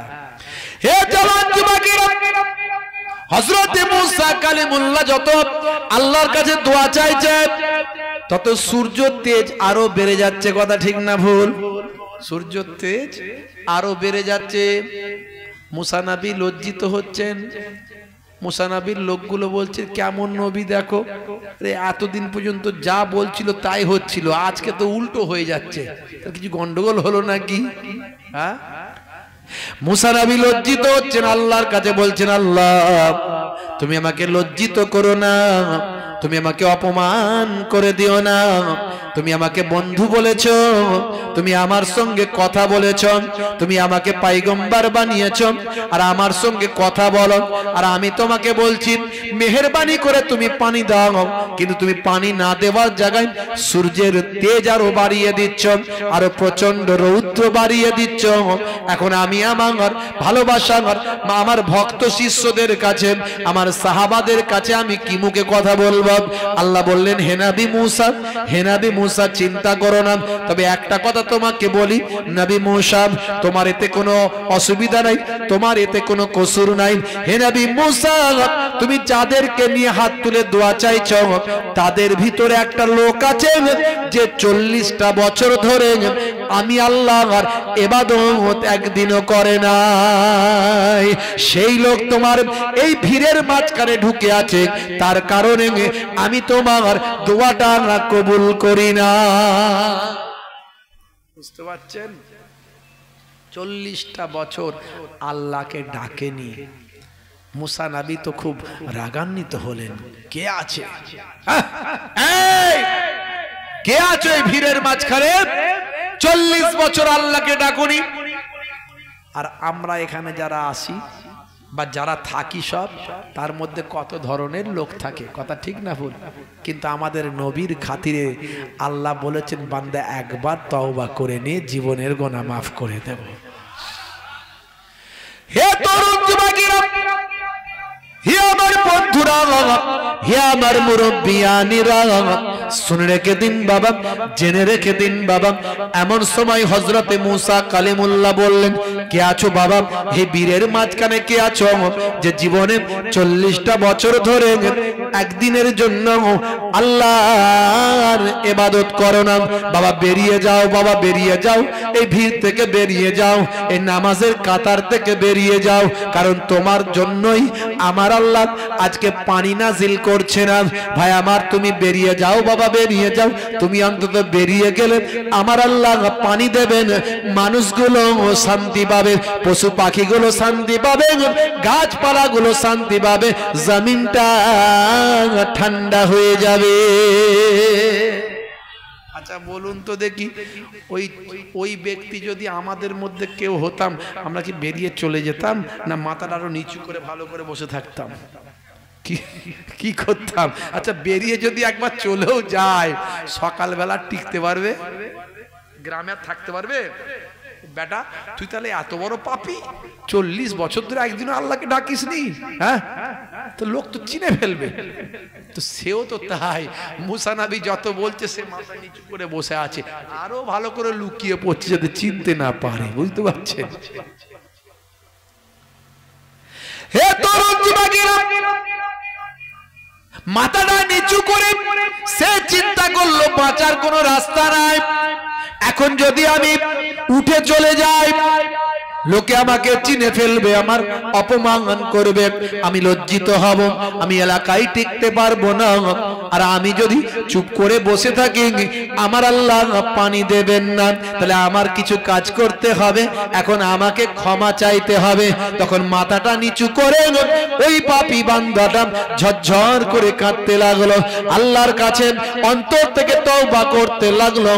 আল্লাহকে বলল মাবুদ তুমি তো মুসা নবীর আল্লাহ, মুসা নবীর নেক উম্মতদের আল্লাহ, নামাজীদের আল্লাহ, রোজাদারদের আল্লাহ, নেককার বান্দা বান্দীদের আল্লাহ, আমার মতো পাপী বান্দা তুমি ছাড়া আর তো কোনো আল্লাহ নাই। তাই আজকের দিনে আমি তোমার কাছে ক্ষমা চাইছি, তোমার কাছে মাফ চাইছি, তুমি আমাকে মাফ করে দাও, তুমি আমাকে ক্ষমা করে দাও। তুমি ক্ষমা করে যদি পানিটা দিয়ে দাও তাহলে সব সমস্যা মিটে যাবে। আর আমি ওয়াদা করছি আজ থেকে তোমার ইবাদতে মশগুল থাকব। এ তরুণ যুবকেরা, হে আমার মুরব্বিয়ানেরা, ওই বান্দার মাফ চাইতে দেরি আমার আল্লাহর কবুল করতে দেরি হয়নি। যখনই মাফটা চেয়ে নিয়েছেন, যখনই আল্লাহর কাছে ক্ষমাটা চেয়েছেন, চোখ ভরা পানি নিয়ে মাথাটা নিচু করে কেঁদে কেঁদে যখন আল্লাহর কাছে ইস্তেগফার করেছে, করার সঙ্গে সঙ্গে আকাশে কালো মেঘ হলো আর ঝরঝর ঝরঝর করে অফুরন্ত পানি নাজিল হয়। জোরে হবে না, জোরে হবে না। মুসা নবী দেখলো সর্বনাশ, এই তো আল্লাহ বললো এখানে ভেজাল লোক আছে এই জন্য পানি দিইনি, তো সে ভেজাল লোক বেরোলো না, আমি বেরোতে বলছি কেউ বেরোয়নি, তারা কি পানি দিয়ে দিল? আল্লাহ এটা কেমন জিনিস, তুমি আমার সঙ্গে মজাক করছো নাকি আল্লাহ? আমাকে অপমান করছো কেন আল্লাহ? এই এত লোকের সামনে আমি অপমানিত হয়ে যাচ্ছি। আমি একজনকে বেরোতে বললাম, সে বেরোলো না, তারা কি তুমি পানি দিয়ে দিলে? আল্লাহ তুমি এটা কি করলে? আল্লাহ ভালো করে ক্লিয়ার বলো ব্যাপারটা। মুসা নবীকে আল্লাহ বলছে, মুসা, যার কারণে আমি পানি দিচ্ছিলাম না, এখন আমি তার কারণেই পানি দিয়েছি। মুসা নবী বলে, আল্লাহ এটা কেমন কথা হলো? যার কারণে পানি দিচ্ছিলেন এখন তার কারণেই পানি দিলে, এটা কেমন কথা হলো? আল্লাহ বলেন, ও মুসা নবী শোনো, যখন তুমি বেরোতে বললে ওই লোক তখন মাথা নিচু করে ক্ষমা চাইতে লাগলো, আর এত অন্তর থেকে তওবা করেছিল যে তার দোয়াকে আমি কবুল করে তার জন্যই পানি দিচ্ছিলাম না, এখন তার দোয়া কবুল করে আমি তখনই সঙ্গে সঙ্গে পানি দিয়েছি। বাপেরা আমার, তরুণ যুবকেরা আমার, আজ থেকে তওবা করতে হবে, আমাদের নামাজি হতে হবে, রাসূলের সুন্নতওয়ালা হতে হবে, ওলি আউলিয়াদের দেখানো পথে চলতে হবে। হে তরুণ যুবকেরা, এর জন্য আল্লাহ বললেন, আতিউল্লাহ ওয়া আতিউর রাসূল ওয়া উলিল আমরি মিনকুম, তোমরা আল্লাহর ইতাআত করো। আল্লাহর ইতাআত মানে নামাজ পড়ো, রোজা রাখো, হজ করো, যাকাত দাও, ফরজ ইবাদত গুলো পালন করো, আল্লাহর আদেশ নিষেধ গুলো মেনে চলো। তা'মুরুনা বিল মারুফ ওয়া তানহাউনা আনিল মুনকার, ভালো কাজের আদেশ, খারাপ কাজের নিষেধ, ভালো জিনিসটা গ্রহণ করো, খারাপ জিনিসটা ত্যাগ করো, এইভাবে আমল করো। এত ধোঁয়া কোথা থেকে আসছে? এখানে কোথাও রান্না হচ্ছে নাকি? রান্না হচ্ছে? হে তরুণ যুবকেরা, হে আমার মুরব্বিয়ানেরা, তাহলে আপনাকে নামাজি হতে হবে। আপনি যদি নামাজি হয়ে যান, আমার আল্লাহ কোরআন মাজিদে অন্য জায়গায় বলে দিলেন, হে দুনিয়ার মানুষ শুনে রেখে দাও, হে দুনিয়ার মানুষ জেনে রেখে দাও, ইন্নাস সালাতা তানহা আনিল ফাহশাই ওয়াল মুনকার, নিশ্চয় নামাজ তোমাকে অশ্লীলতা অন্যায় থেকে দূরে সরিয়ে দেবে। নামাজের ওয়াক্ত হবে যখনই মসজিদে চলে যাও তুমি তখনই। জোরে হবে না, জোরে হবে না। নামাজ নিয়ে অনেক আলোচনা আছে, আমি এর আগে সব বলেছি, এখন লম্বা চওড়া বলার সময় আমার নাই, প্রায় 10টা বাজতে চললো, আর বেশি সময় নয়।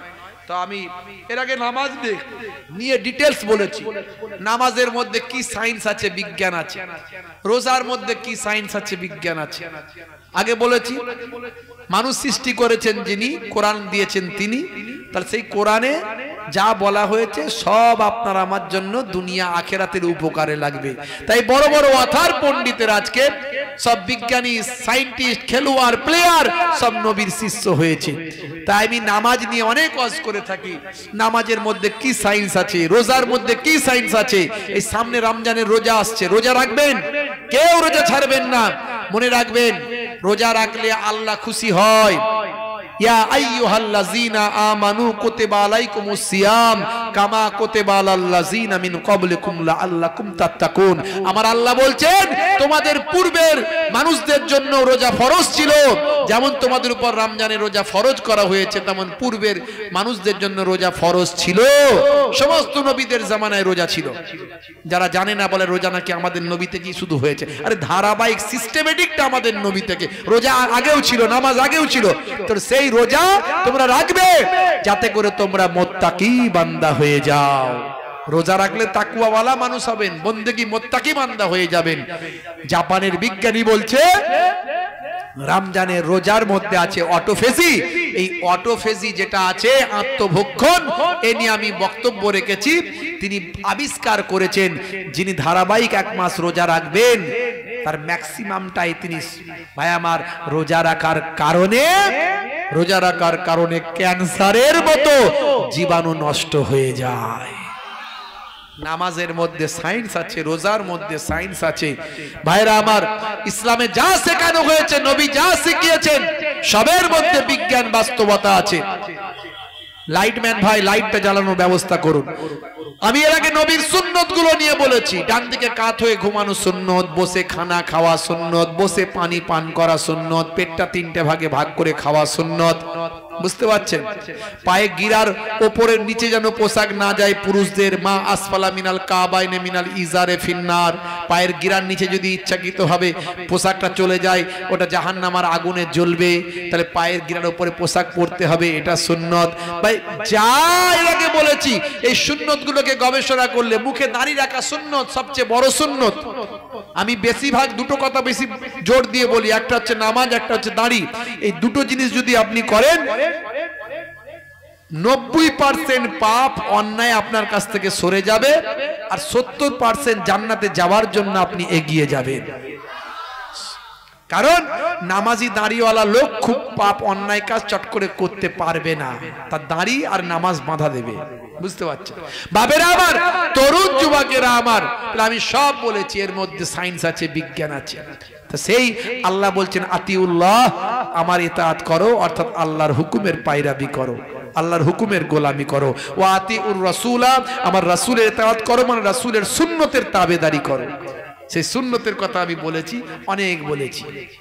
যাদের ভিতরে সুন্নত পাওয়া যায় তারা কেউ পথহারা হয় না।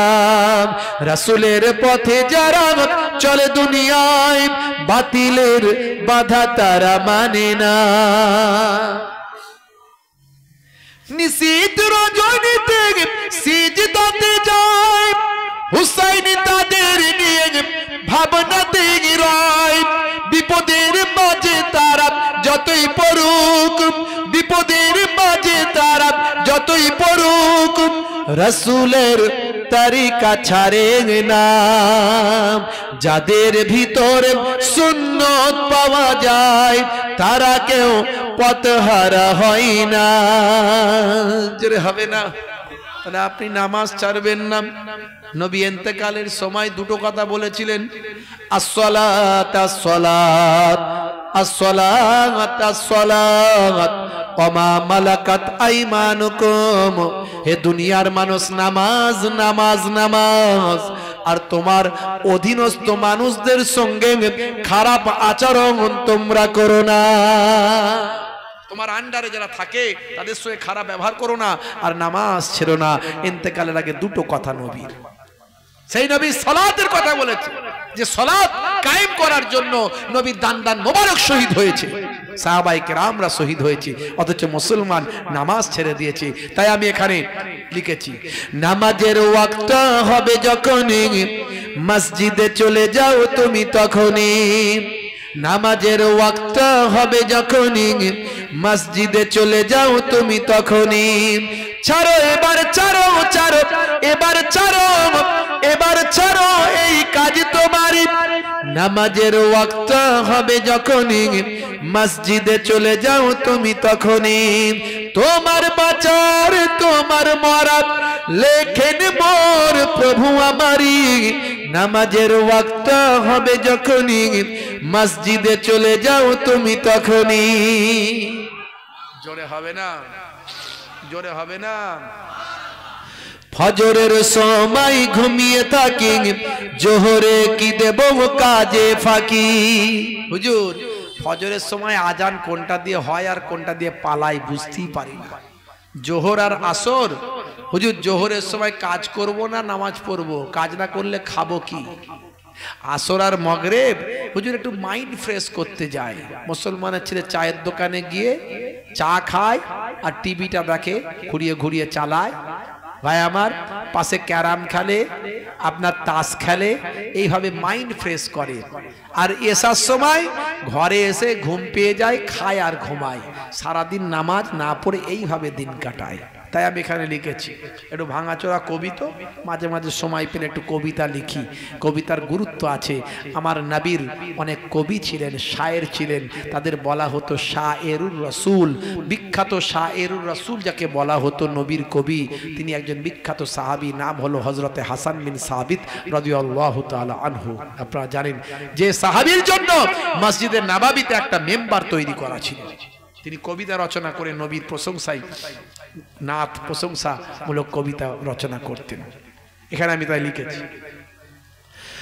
ফজরের সময় ঘুমিয়ে থাকি, জোহরে কি দেব কাজে ফাঁকি। ফজরের সময় ঘুমিয়ে থাকি, জোহরে কি দেব কাজে ফাঁকি।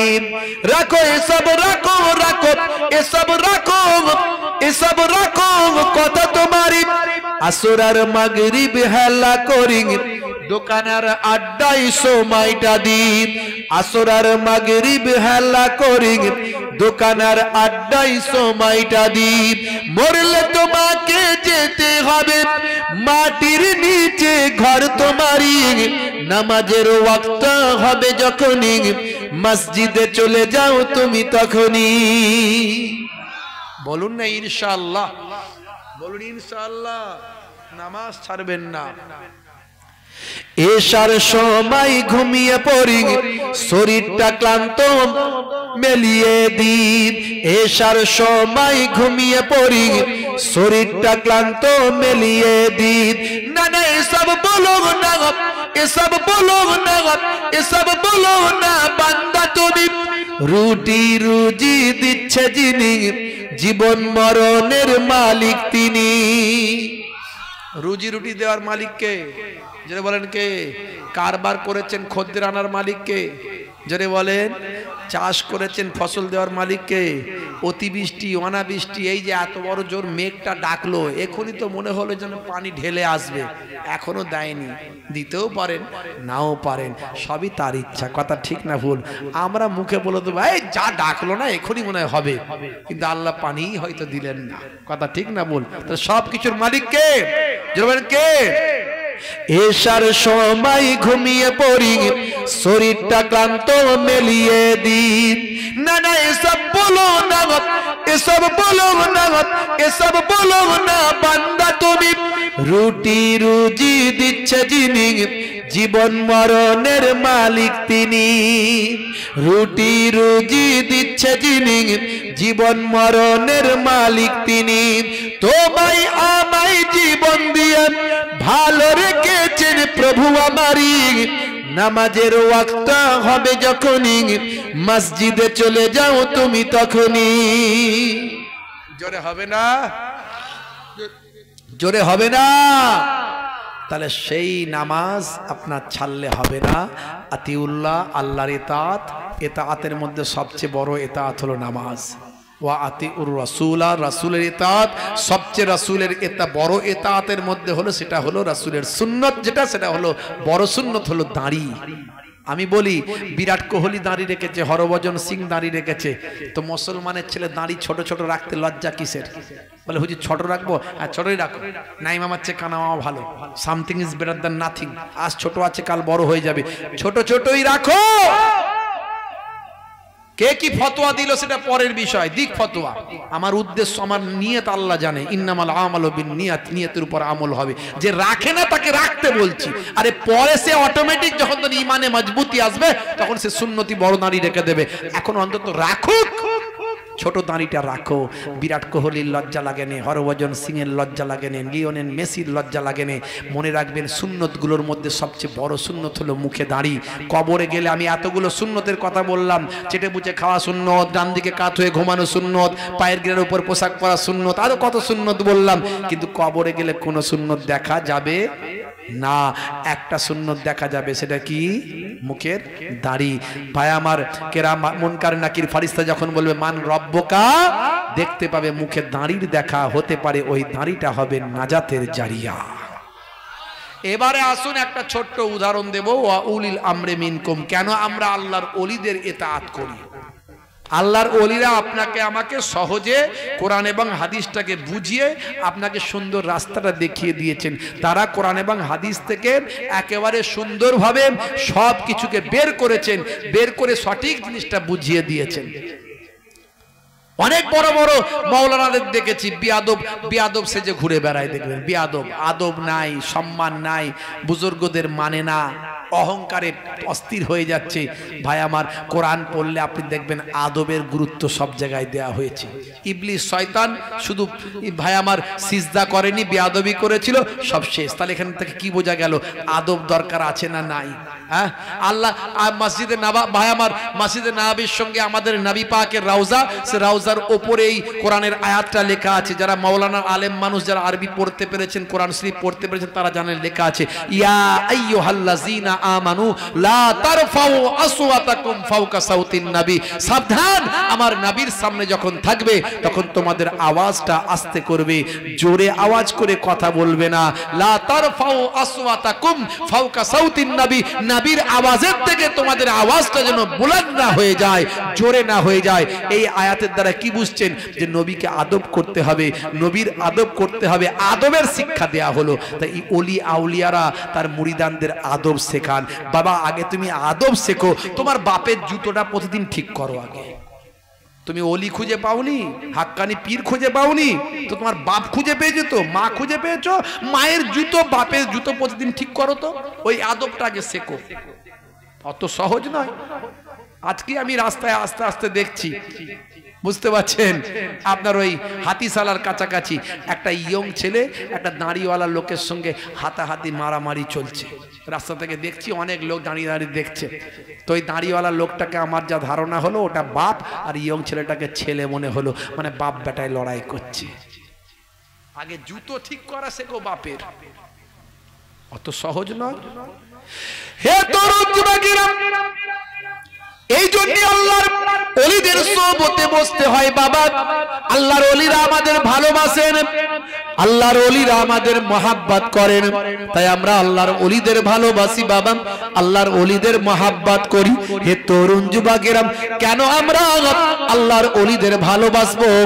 কারণ আল্লাহর ওলি বান্দারা আমাদের ভালোবাসেন। আমার আল্লাহ কোরআন মাজিদের মধ্যে জানিয়ে দিলেন, আলা ইন্না আউলিয়া আল্লাহি লা খাউফুন আলাইহিম ওয়ালা হুম ইয়াহজানুন। যারা আমার প্রকৃত ওলি বান্দা হয়, যারা আমার প্রকৃত মাহবুব বান্দা হয়, তাদের কোনো ভয় নাই, আল্লাহর ওলিদের কোনো চিন্তা নাই। কিতাবের মধ্যে দেখতে পাওয়া যায়, মাল্লাহুল মাওলা ফালাহুল কুল। বান্দা যখন আল্লাহর হয়ে যায়, কুল মাখলুকাত তার গোলাম হয়ে যায়। মান কানা লিল্লাহি কানাল্লাহু লাহু। যে বান্দা আল্লাহর হয়ে যায়, স্বয়ং আল্লাহ তার হয়ে যায়। জোরে হবে না? জোরে হবে না? হে তরুণ যুবকেরা, ছোট্ট উদাহরণটা দিয়ে দেব বাবা, বেশি লম্বা চওড়া নয়।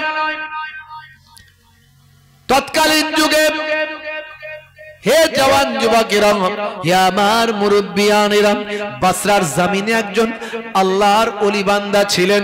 সে আল্লাহর ওলি বান্দার নাম হলো হযরতে হাসান বসরি রাহমাতুল্লাহ আলাইহি। বসরার বিখ্যাত আল্লাহর ওলি। হে তরুণ যুবকেরা, হে আমার মুরব্বিয়ানেরা, সেই হাসান বসরি হুজুর যেমন ইলমে মারিফাত, যেমন ইলমে শরিয়াত, যেমন ইলমে মারিফাত, যেমন ইলমে হাকিম, হাকিকাত, যেমন ইলমে তাসাউফ, সমস্ত ইলমে পণ্ডিত ছিলেন বাবা।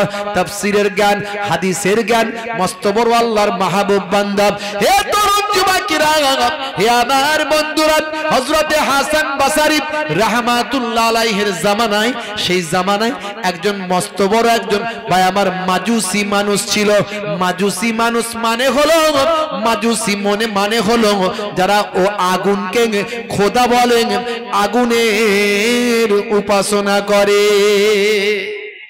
আগুনকে খোদা বলে, আগুনের উপাসনা করে, তাদের বলে মাজুসি। এইরকম একজন বিখ্যাত মাজুসি ছিল সেই জামানায়। তার নাম কি জানেন? তার নাম হলো সামাউন। নাম কি? সামাউন। সামাউন নামে মস্ত বড় একজন ভাই আমার আগুনকে সিজদা করনেওয়ালা একজন বেদিন মানুষ ছিল ভাইরা আমার। সেই সামাউন, তাকে হযরতে হাসান বসরি হুজুর অনেক বুঝিয়েছেন, বাবা সামাউন তুমি আল্লাহকে এক বলে মানো, আল্লাহর ইবাদতটা করো। কিন্তু সামাউন সে কিন্তু আল্লাহকে মানেনি। সে বারবার বলেছিল, ভাই হাসান তুমি আমার এলাকার মানুষ, কিন্তু শোনো আমি আল্লাহকে মানি না, তার কারণ আল্লাহকে দেখতে পাই না। আর আমি আগুনকে মানি, কারণ আগুনকে দেখতে পাই। আর আগুন হলো বিশাল শক্তিশালী, আগুন হচ্ছে বিরাট ক্ষমতাশালী, যা দেওয়া হবে আগুনে সব পুড়িয়ে দেবে, তাই আমি আগুনকে মানি। হাসান বসরি বারবার যখনই বলে তখনই বলে, ভাই তুমি আমাকে এটা বারণ করো না, তুমি আমার প্রতিবেশী অন্য কথা বলবে, আমার এটা নিয়ে বলো না। কিন্তু আল্লাহর ওলি চেষ্টা করেন, আমার এলাকার মানুষ আমার সঙ্গে একসঙ্গে বড় হয়েছে, এত ভালোবাসি, আচ্ছা আহারে ওই মানুষটা যদি হেদায়েত না হয়, মারা যাওয়ার পরে তাকে জাহান্নামে যদি দেওয়া হয়, এই চিন্তা সে হাসান বসরি হুজুর এই চিন্তা করে, কেমন ভালোবাসেন আহারে। হে তরুণ যুবকেরা, সংক্ষেপ করে বলি, হে জওয়ান যুবকেরা, হে আমার মুরব্বিয়ানেরা, শুনে রেখে দিন বাবা, জেনে রেখে দিন বাবা, হযরতে হাসান বসরি রাহমাতুল্লাহ আলাইহি সব সময় চেষ্টা করেন কেমন করে সামাউন হেদায়েত হবে। কারণ সামাউন আমার অত্যন্ত প্রিয় মানুষ, অত্যন্ত ভালোবাসার মানুষ, আমার এলাকার মানুষ, একসঙ্গে আমরা ছোট থেকে বড় হয়েছি, কত একসঙ্গে এদিক ওদিক গেছি। আহারে সে আল্লাহকে চিনতে পারলো না। একদিন মারা যাবার পরে যদি সে জাহান্নামে যায়, কত তার কষ্ট হবে। আরে সামাউন যদি হেদায়েত হয়ে যেত, এই চিন্তায় হযরতে হাসান বসরি সব সময় বিভোর হয়ে থাকে। আমাদের ঘরের ছেলে, মুসলমান ঘরের সন্তান, দেখবেন বেনামাজি, বেরোজাদার, নবীর সুন্নত নাই, গাঁজাখোর, মদখোর, তারিখোর, জেনাখোর, ব্যভিচারখোর, শাহরুখ খানের ভক্ত, নেশাখোর, পাত্তাখোর, সলেমান খানের ভক্ত। আলেম ওলামারা যখনই হেদায়েত করতে যায়, ও পেছন দিক থেকে পালিয়ে যায়। আলেম ওলামারা বলে, বাবা হেদায়েত হও না বাবা, আল্লাহর পথে এসো, এই পথে শান্তি নাই, আল্লাহর পথে এসো, শান্তি পাবে দুনিয়া আখেরাতে। ও আলেম ওলামাদের, ইমাম সাহেবদের জ্ঞান দিয়ে বেরিয়ে যায়। কথা ঠিক না ভুল? আলেম ওলামারা সবসময় চেষ্টা করে কি করে ওই সমস্ত আমার ঘরের সন্তানগুলো হেদায়েত হয়। কিন্তু মুসলমানের ছেলে আজকে হাই রে হাই, শাহরুখ খানের ভক্ত। আজকালকার পোলা দেখো সঠিক পথে চলে না, পিতামাতা গুরুজনের কথা তারা শোনে না। আজকালকার পোলা দেখো সঠিক পথে চলে না, পিতামাতা গুরুজনের কথা তারা শোনে না। চুলগুলো ছোট ছোট, প্যান্ট শার্ট আটো সাটো, সুজুরা পায়ে দিয়ে, পেছনে ব্যাগ নিয়ে, লাল লাল জুতো পায়ে, চোখে কালো চশমা, দুই চোখ মেলে খোঁজে বেদের মেয়ে জোসনা, গায়ে হাতে ট্যাটু আঁকা, হেঁটে চলে আঁকা বাঁকা। কাছে গেলে দেখা যায় সুস্থ ছেলে না, কাছে গেলে দেখা যায় সুস্থ ছেলে না। তিরঙ্গার দুর্গন্ধে টেকা যায় না, তিরঙ্গার দুর্গন্ধে টেকা যায় না। আজকালকার পোলা দেখো সঠিক পথে চলে না, পিতামাতা গুরুজনের কথা তারা শুনে না। মুসলমানের ছেলে 7টা 8টা 10টা করে পকেটে তিরঙ্গা, গুটকা, গোয়া, হ্যাঁ ভালো চলছে ধান্দা, খাচ্ছে রজনীগন্ধা। যখন বাজারে ভালো নয়, এসেছে অশান্তি, খাচ্ছে তারা শান্তি। যেখানটা বসবে সেখানটা চষে দিয়ে বেরিয়ে যাবে। পুচ পুচ পুচ পুচ, হ্যাঁ, ঠোঁট জিভ দাঁত চেনা যায় না। লাগামগুলো সব এমন হয়ে গেছে, জোরে একবার তাকবীর দিতে বললে না, তুমি আল্লাহু আকবার বড় করে হাঁ করতে পারে না। আমি মাঝে মাঝে ভাবি এদের বউগুলো টেকে কি করে, বুঝতে পারছো? মাঝে মাঝে তিরঙ্গা গুটকা চেবাতে চেবাতে কমিটির ছেলেগুলো আমাদের সঙ্গে দেখা করতে আসে, আমি খুব বিপদে পড়ে যাই। কারণ ভাই আমার এই গুটকা তিরঙ্গা আর ওই আপনার ওই সিগারেট বিড়ির গন্ধ একদম সহ্য হয় না, বুঝতে পারছো? কারণ আমি পান পর্যন্ত খাই না। আমাকে মাঝে মাঝে লোকে জিজ্ঞাসা করে, হুজুর পান খাবেন নাকি? আমি না ভাই খাই না। আচ্ছা জর্দা ছাড়া না হলে দেবো, দোক্তা দিয়ে দেবো? আমি দোক্তাও খাই না, পানও খাই না। তাহলে হুজুর কি খান? রজনীগন্ধা খাবেন? না ওটাও খাই না। তাহলে কি খান হুজুর? আমি কিছুই খাই না। কিছুই খান না? মাওলানা হুজুর সব তারা তো একটু কিছু খায়, আপনি কিছু খান না? আমি দেখো খাই না তো কি হয়েছে, তারা খায়, তারা খায়। আমার কোনো নেশা টেশা কিছু নাই। আমার নবী নেশামুক্ত জীবন যাপন করতে বলেছেন। আমার নবীর জামানায় তো পানও ছিল না, জর্দাও ছিল না। 120, 420, তারপরে আরো সব নাম বলুন না, কি সব নাম, ওইগুলো তো জানি না। তো ভাই আমার এই সব তিরঙ্গা গুটকা এসব নবীর জামানায় ছিল নাকি? নবী বলেছেন কুল্লু মুস্কিরিন হারাম, প্রত্যেক নেশা হলো হারাম। যে নেশা তোমার মস্তিষ্ক খারাপ করে দেয়। আপনি পান খাচ্ছেন আলাদা কথা, সাদা পান একটু খেলেন, খান, অসুবিধা নাই, ওটা নেশা নয়। যে যে যে জিনিসে আপনার মস্তিষ্কের ক্ষতি করে সেটা নেশা, সেটা মারাত্মক নেশা। যেটা আপনার শরীরের ক্ষতি করবে সেটা থেকে দূরে থাকুন। ভাইরা আমার, মুসলমানের ছেলে আজকে নেশা, হাই রে হাই। তিরঙ্গা গুটকা চেবাতে চেবাতে এসে মনে মনে করছি যে বাবু দূর থেকেই কথা বল ভাই। সে হলে কি হবে, কাছে এসে বলে হুজুর দুয়া করবেন, যেই বলবো ব্যাস, বুঝতে পারছি কি বিপদ মুসলমানের ছেলে। হাই রে হাই।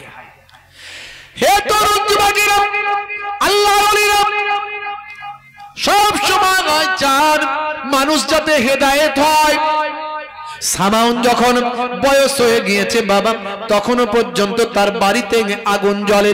আগুন সব সময় জ্বালিয়ে রাখে, আগুনকে খোদা বলে মানে, আগুনের কাছে সিজদা করে। হে তরুণ যুবকেরা, যা কিছু চাওয়ার, যা কিছু মাঙার সবই সে আগুনের কাছে মাঙে। হে তরুণ যুবকেরা, সামাউনের বয়স হয়ে গিয়েছে, মারা যাবার সময় হয়েছে, বড্ড জাকামদানির কষ্ট হচ্ছে। এই খবরটা হযরতে হাসান বাসারি হুজুরের কাছে এসে হাজির হলো। কেউ একজন গিয়ে বলে হুজুর সামাউনের জাকামদানির কষ্ট হয়। সামাউন কি বলছে?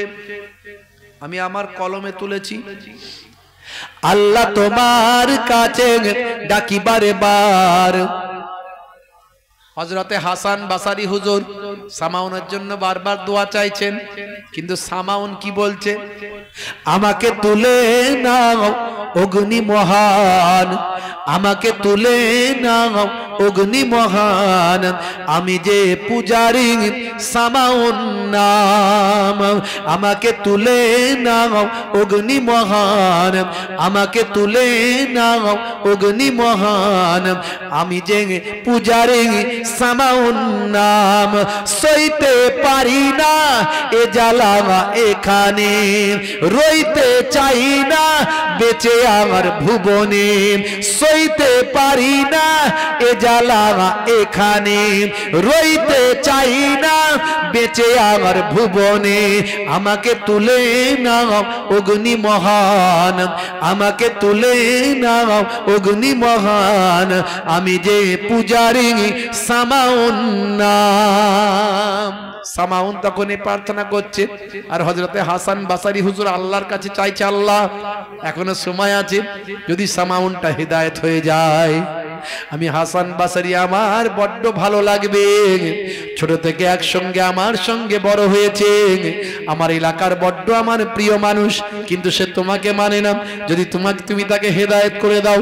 হযরতে হাসান বাসারি ছুটতে শুরু করলেন, তাড়াতাড়ি তার বাড়িতে গেলেন, বাড়িতে গিয়ে মাতার কাছে বসলেন। ভাই সামাউন, বড় কষ্ট হচ্ছে ভাই। মাথাতে হাতটা বোলাতে লাগলেন, একটু স্বস্তি পেল। স্বস্তি পাওয়ার পরে এমন সময় হযরতে হাসান বাসারি বললেন, বাবা তোমাকে সামাউন, এই সময় যদিও আমার এই কথাগুলো বলা কেমন হবে জানি না, কিন্তু না বলে তো আর পারি না, না বলে তো আর পারি না। বাবা সামাউন, হে সামাউন শুনে রেখে দাও, এতদিন ধরে তোমাকে বলেছি তুমি শোনোনি, সারাটা জীবন ধরে আগুন জ্বালিয়েছো, এই এখনো তোমার ঘরেতে আগুন জ্বলছে। শেষ সময় তোমাকে লাস্ট বারের মতো বলি, তোমার শরীরটা একটু সুস্থ দেখে তাই বলছি। আমার ইসলাম শিক্ষা দিয়েছে কষ্টের সময় মানুষকে বিরক্ত করো না, তুমি একটু সুস্থ হয়েছো তাই বলছি। হতে পারে যদি তোমার মওতটা হয়ে যায়, জাহান্নামের শাস্তি তোমাকে পেতে হবে। ভাই সামাউন, এই তো তোমার আগুন জ্বলছে, এত বছর ধরে তুমি আগুনকে খোদা বলে মেনেছো, আমি তো আগুনকে মানি না, আগুনের স্রষ্টাকে মেনেছি, তুমি আগুনকে খোদা বলেছ। এসো তো ভাই দেখি, এতগুলো বছর ধরে আমার কথা শুনলে না, শেষ সময় একটু ফাইসালা হয়ে যাক, দুধ কা দুধ পানি কা পানি হয়ে যাক। এসো ভাই, তোমার হাতটা দাও আর আমার হাতটা দি, একবার আগুনে ঢোকাই।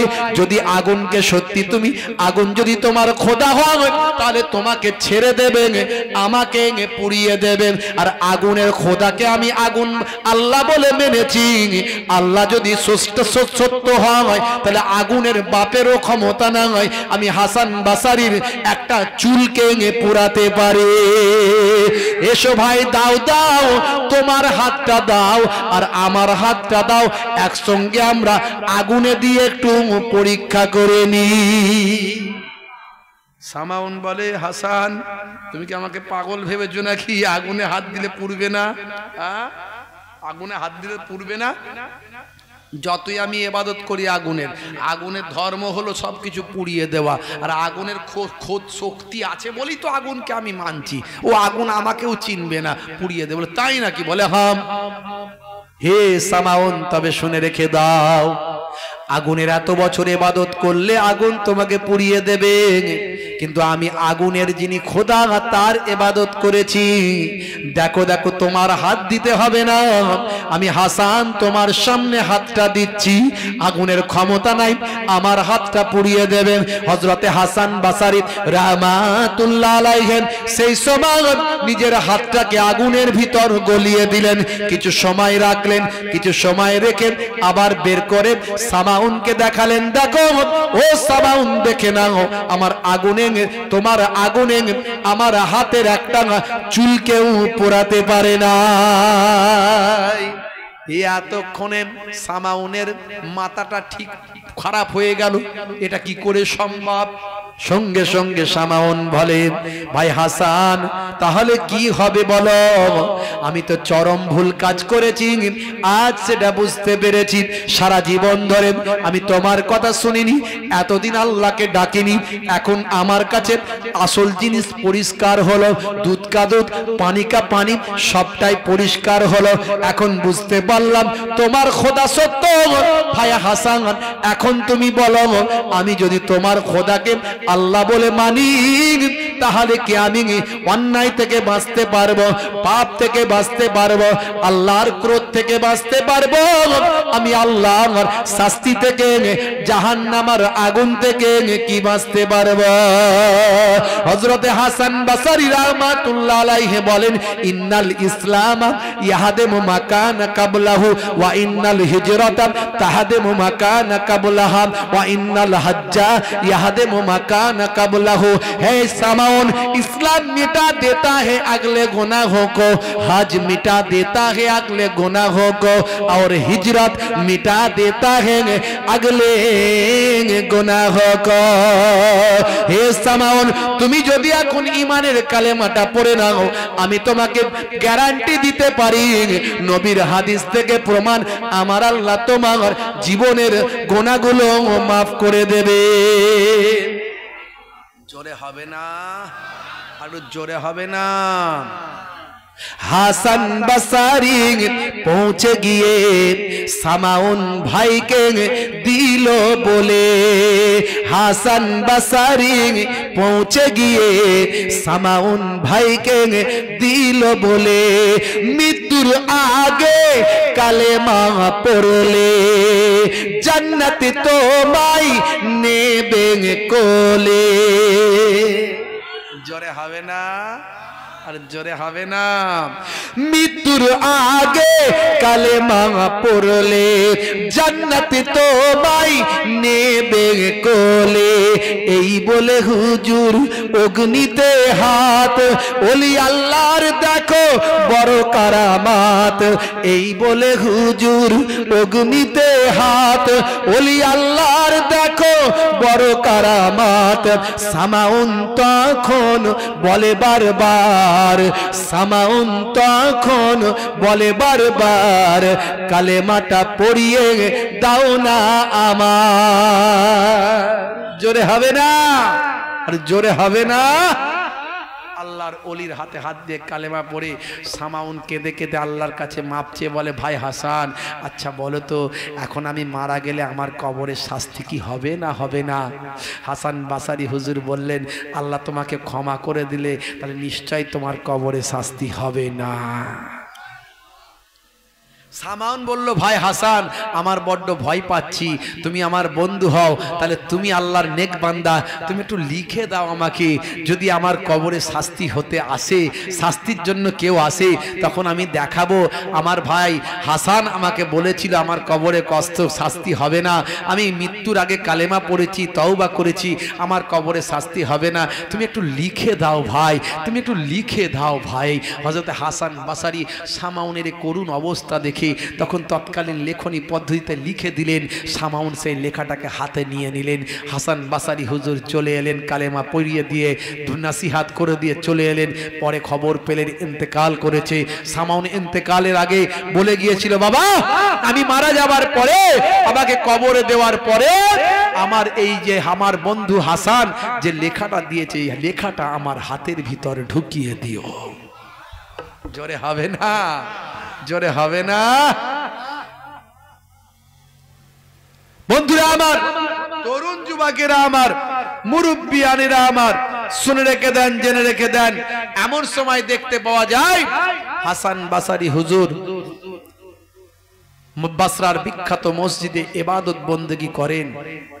রাতের অন্ধকারে আল্লাহর ওলিরা ইবাদত করে কাটান। আমরা খেয়ে দিয়ে আরাম আয়েশে ঘুমাই, আল্লাহর ওলিরা আল্লাহর ইবাদতে মশগুল থাকেন, মেহনত করেন, কষ্ট করেন, তাই তাদের সঙ্গে আল্লাহর সম্পর্ক তৈরি হয়। আমরা 5 ওয়াক্ত নামাজই ঠিক করে পড়ি না, আল্লাহর ওলিরা কত নামাজ পড়েন, নফল নামাজ পড়ে পড়ে পা ফুলিয়ে ফেলেন, এত কষ্ট করেন, এত ইবাদত করেন, মেহনত করেন। আমার আব্বাজান ছোট হুজুর পীর কেবলা রহমাতুল্লাহ আলাইহির সুযোগ্য জামাতা পীরনগর মায়াপুর পীরনগরী হুজুর, যাকে জিন্দা পীর জিন্দা ওলি বলা হতো, হুজুরের কালকে সব রেসানির মাহফিল। আজকে আমি কোথাও জলসায় যাই না, আগের দিন পরের দিন আমার মোহতারাম হজরত রেজাউল করিম সাহেব আমার ভাইজান বলছিলেন না, হ্যাঁ আজকের দিন আর পরের দিন কোথাও যাই না, কিন্তু যেহেতু আজকে আমাকে আসতে হয়েছে, তো কালকে আমার দাদাজান যাকে জিন্দা পীর জিন্দা ওলি বলা হতো, সেই হুজুরের বাৎসরিক সব রেসানি, বুঝতে পারছেন, আমার আব্বাজান 4 নানাজানের সোহবত পেয়েছেন, 4 নানাজানের সোহবত পেয়েছেন। বলে বাবা তোমার 4 নানাজানের সঙ্গে আমি জলসাই ঘুরেছি, মাঝে মাঝে যখন যেতাম জামাই আজকে আমার সঙ্গে জলসাই যাবে, এইভাবে নিয়ে যেত তারা। তো তোমার নানাজানদের দেখেছি বাবা, তোমার নানাজানকে ছোট হুজুর পীর কেবলা রহমাতুল্লাহ আলাইহির কথা বলেন, তোমার নানাজান গাড়িতে বসে বসে মাথা নিচু করে আল্লাহর জিকিরে মশগুল থাকতেন। আল্লাহর ওলি বান্দারা কত মেহনত করেছেন, তারপরেও আল্লাহর সঙ্গে তাদের কানেকশন কখনো কেটে যায়নি, অনেক বেশি আল্লাহর সঙ্গে সম্পর্ক। আমার দাদাজান যাকে জিন্দা পীর বলা হতো, ইন্তেকালের আগে তিনি বলে দিয়েছিলেন বাবা 3 দিন আমাকে রাখবে, 3 দিন রাখবে। আমার আব্বাজান মস্ত বড় আলেম, শাইখুল হাদিস, যিনি দীর্ঘদিন ধরে হাদিস পড়িয়েছেন, যাকে শাইখুল হাদিস বলা হয়, টাইটেল মাদ্রাসার দার্স দিয়েছেন। ভাই আমার, মাটির মানুষ, এরা হলো আল্লাহর ওলি, অহংকার নাই, নিরহংকারী মানুষ।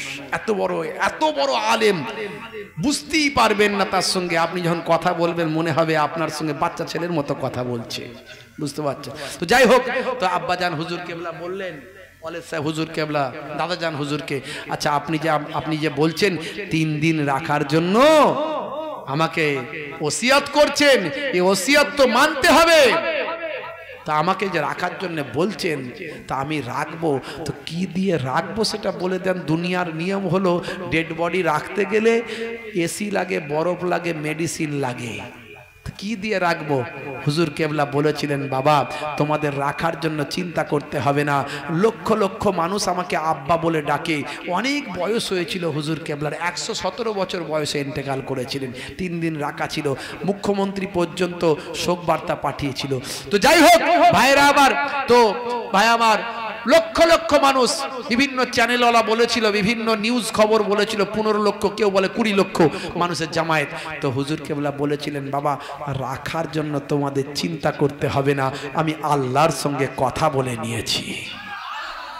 এরা আল্লাহর মাহবুব বান্দা, আল্লাহর ওলি বান্দা, তাই আল্লাহর ওলি বান্দাদের সঙ্গে সাধারণ মানুষদের সম্পর্ক রাখার কথা আল্লাহর কোরআনে বলেছে। কারণ দুনিয়ার মানুষ বিভ্রান্ত হয়ে যাবে, কত রকমের বক্তা, কত মাওলানা, কত দল, কত মত। বাবজি আমার, আখেরি জামানা যাকে আপনার ওলি বান্দা বলে মনে হবে, শুধু আলেম হলে হবে না, কিন্তু বলে দিচ্ছি, শুধু আলেম হলে হবে না, ওলি হতে হবে। সেই ওলির সংস্পর্শে থাকলে ওলি হয়ে যাবে, বুঝতে পারছেন? বাবজি আবার হাসান বাসারি হুজুর রাতের অন্ধকারে ইবাদত করছেন বাসরার বিখ্যাত মসজিদে। ইবাদত করতে করতে করতে করতে চোখটা লেগে গেছে, চোখটা লেগে গেছে। সঙ্গে সঙ্গে স্বপ্নে দেখছেন, তিনি চিন্তা করছিলেন, খুব চিন্তা করছিলেন, তিনি কাঁদছিলেন, আল্লাহ জান্নাত দেওয়ার মালিক তুমি, জাহান্নাম দেওয়ার মালিক তুমি। আমি সামাউনকে বলেছি তোমাকে জান্নাত দেওয়া হবে, এ তোমার অধিকারে আমি হাত দিয়ে ফেলেছি। কারণ সামাউন এত কান্নাকাটি করছিল যে হুজুর বললেন, যাও আল্লাহ তোমার গুনাহ মাফ করে দিয়েছেন, আর তোমাকে আল্লাহ নিশ্চয়ই জান্নাত দেবেন। তো এই কথা বলার ক্ষমতা কোনো মানুষের নেই। আল্লাহ কাকে জান্নাত দেবে, কাকে জাহান্নাম দেবে, সেটা আল্লাহর ব্যাপার, তাই তো? সামাউনকে এই কথা বলার পরে হাসান বাসারি হুজুর খুব কান্নাকাটি করছেন, আল্লাহ আমি ইমোশনাল হয়ে তাকে বলে ফেলেছি, কিন্তু এটা তো তোমার অধিকার, তোমার অধিকারে আমি হাত দিয়েছি, তোমার অধিকারে আমি হাত দিয়েছি, কত না ভুল কাজ করে ফেলেছি, আল্লাহ তুমি আমাকে ক্ষমা করে দাও। এই বলে হাসান বাসারি হুজুর কাঁদতে কাঁদতে কাঁদতে কাঁদতে একটু তান্দ্রা ভাব, বাসরার মসজিদে চোখটা লেগে গেছে। এমন সময় স্বপ্নে দেখছেন সামাউনের সঙ্গে দেখা হয়ে গেছে, স্বপ্নে সামাউনকে দেখতে পাচ্ছেন। হে তরুণ যুবকেরা, হে আমার বন্ধুরা, হে আমার মুরব্বিয়ানেরা, হযরতে হাসান বাসারি রাহমাতুল্লাহ আলাইহি স্বপ্নের মধ্যে সামাউনকে দেখতে পেলেন। সামাউন আল্লাহর জান্নাতে ঘোরাঘুরি করছে, খুশির সঙ্গে আনন্দের সঙ্গে আল্লাহর জান্নাতে ঘুরছে। হযরতে হাসান বাসারি হুজুর বললেন, ভাই সামাউন তোমার অবস্থা কি, কেমন আছো তুমি? সেই সময় সামাউন বলেছিল, ভাই হাসান তুমি যা বলেছিলে তা সত্য, মহাসত্য, আমি এখন খুব ভালো আছি, আল্লাহ আমার জীবনের গুনাহ মাফ করেন, আমাকে জান্নাত দান করেছেন, আমি জান্নাতের মধ্যে এখন ঘোরাঘুরি করছি। ও ভাই হাসান তুমি যে লেখনীটা লিখে দিয়েছিলেন সেই লেখাটা আমার হাতে আছে, এই লেখাটা দেখানোর কোনো প্রয়োজন হয়নি, এই নাও বাবা তোমার লেখাটা আমার কোনো কাজে লাগলো না ভাই হাসান, এই নাও তোমার লেখাটা আমি তোমার হাতে ফেরত দিলাম। হযরতে হাসান বাসারি চিন্তা করতে করতে ঘুমিয়েছিলেন, না জানি আমি জান্নাতের সার্টিফিকেট তাকে লিখে দিলাম, আমি লিখে দিলাম যাও আল্লাহ তোমাকে ক্ষমা করেছেন, ক্ষমা করবেন আর তোমাকে জান্নাত দেবেন, এটা আমি লিখে দিয়েছিলাম, বড় অন্যায় করে ফেলেছিলাম, আল্লাহর হুকুমে আল্লাহর ক্ষমতায় আমি হস্তক্ষেপ করে ফেলেছিলাম, আহা বড় অন্যায় কাজ করেছিলাম। চিন্তা করতে করতে ঘুমিয়ে গিয়েছিলেন। এমন সময় সামাউন যখন বলল এই নাও তোমার লেখাটা তুমি ফেরত নাও, হযরতে হাসান বাসারি হুজুর স্বপ্নের মধ্যে তার লেখাটা নিয়ে নিলেন। হঠাৎ করে ঘুমটা ভেঙে গেল, চিন্তা করলেন সামাউন তো লেখাটা দিয়েছে, এখন সত্যি দেখি আমার হাতে আছে কিনা। মুষ্টি করা আছে, মুঠি করা আছে, হাতটা যখন খুললেন দেখেন হাতেতে সামাউনের সেই লেখাটা আল্লাহর কুদরতি ক্ষমতা হাসান বাসারির হাতেতে এসে পৌঁছে গিয়েছে। জোরে হবে না? যদি বলেন দলিল, এটা কি সম্ভব ওলিদের ক্ষেত্রে? আমরা যারা ওলি পাগল মানুষ তারা তো বলবো সম্ভব, যারা ওলি পাগল নয় তারা তো হাদিস তো মানতেই হবে। আল্লাহর নবী স্বপ্নের মধ্যে সাহাবাদের খেজুর দিয়েছিলেন, খেজুর খেতে খেতে খেতে খেতে খেতে খেতে ঘুমিয়ে গিয়েছিলেন। ঘুম থেকে উঠে সাহাবী চেবাচ্ছেন খেজুর, তখন বুঝতে পারলেন সেই তো আমি ঘুমের মধ্যে নবী আমাকে যে খেজুর দিয়েছিলেন সেই খেজুর স্বাদ আমি জীবিত অবস্থায়, আমি জেগে থাকা অবস্থায় সেই খেজুর স্বাদ পাচ্ছি। নবীদের জামানাতে ঘটনা এরকম ঘটেছে, এটা হলো দলিল। হাদিস থেকে আরো প্রমাণ আছে।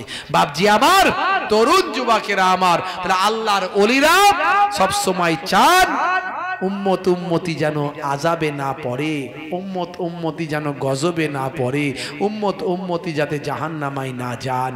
তাই আমাদের আজ থেকে প্রতিজ্ঞা করতে হবে বাপজি, আল্লাহ এবং রাসূলের পথে ফিরে আসুন, 5 ওয়াক্ত নামাজ পড়ুন, রাসূলের সুন্নতের ভাই আমার তাবেদারি করুন, রাসূলের সুন্নতগুলো মেনে চলুন, আর আল্লাহর ওলিদের দেখানো পথে চলুন। মুজাদ্দিদুজ জামান যে পথ বলে দিয়ে গেছেন, 5 হুজুর কেবলা যে পথ বলে দিয়ে গেছেন, বসিরার আল্লামা হুজুর যে পথ দেখিয়ে দিয়ে গেছেন, আমার পীরনগরী হুজুর যে পথ বলে দিয়ে গেছেন, বড় বড় আল্লাহর ওলিরা যে পথ বলে দিয়ে গেছেন, সেই পথের পথিক হয়ে যান। যাই হোক, আমি আপনাদের কাছ থেকে বিদায় নেব, আর দেরি করব না, এখনো আপনাদের কাছ থেকে বিদায় নিয়ে চলে যাব। আমার পরের যিনি অতিথি আছেন, হুজুর আছেন, বক্তা আছেন, ওনাকে নিয়ে আসেন। আসুন আমি একবার দাঁড়িয়ে একটু সালাতু সালামের নাজরানা পেশ করি। ইয়া নবী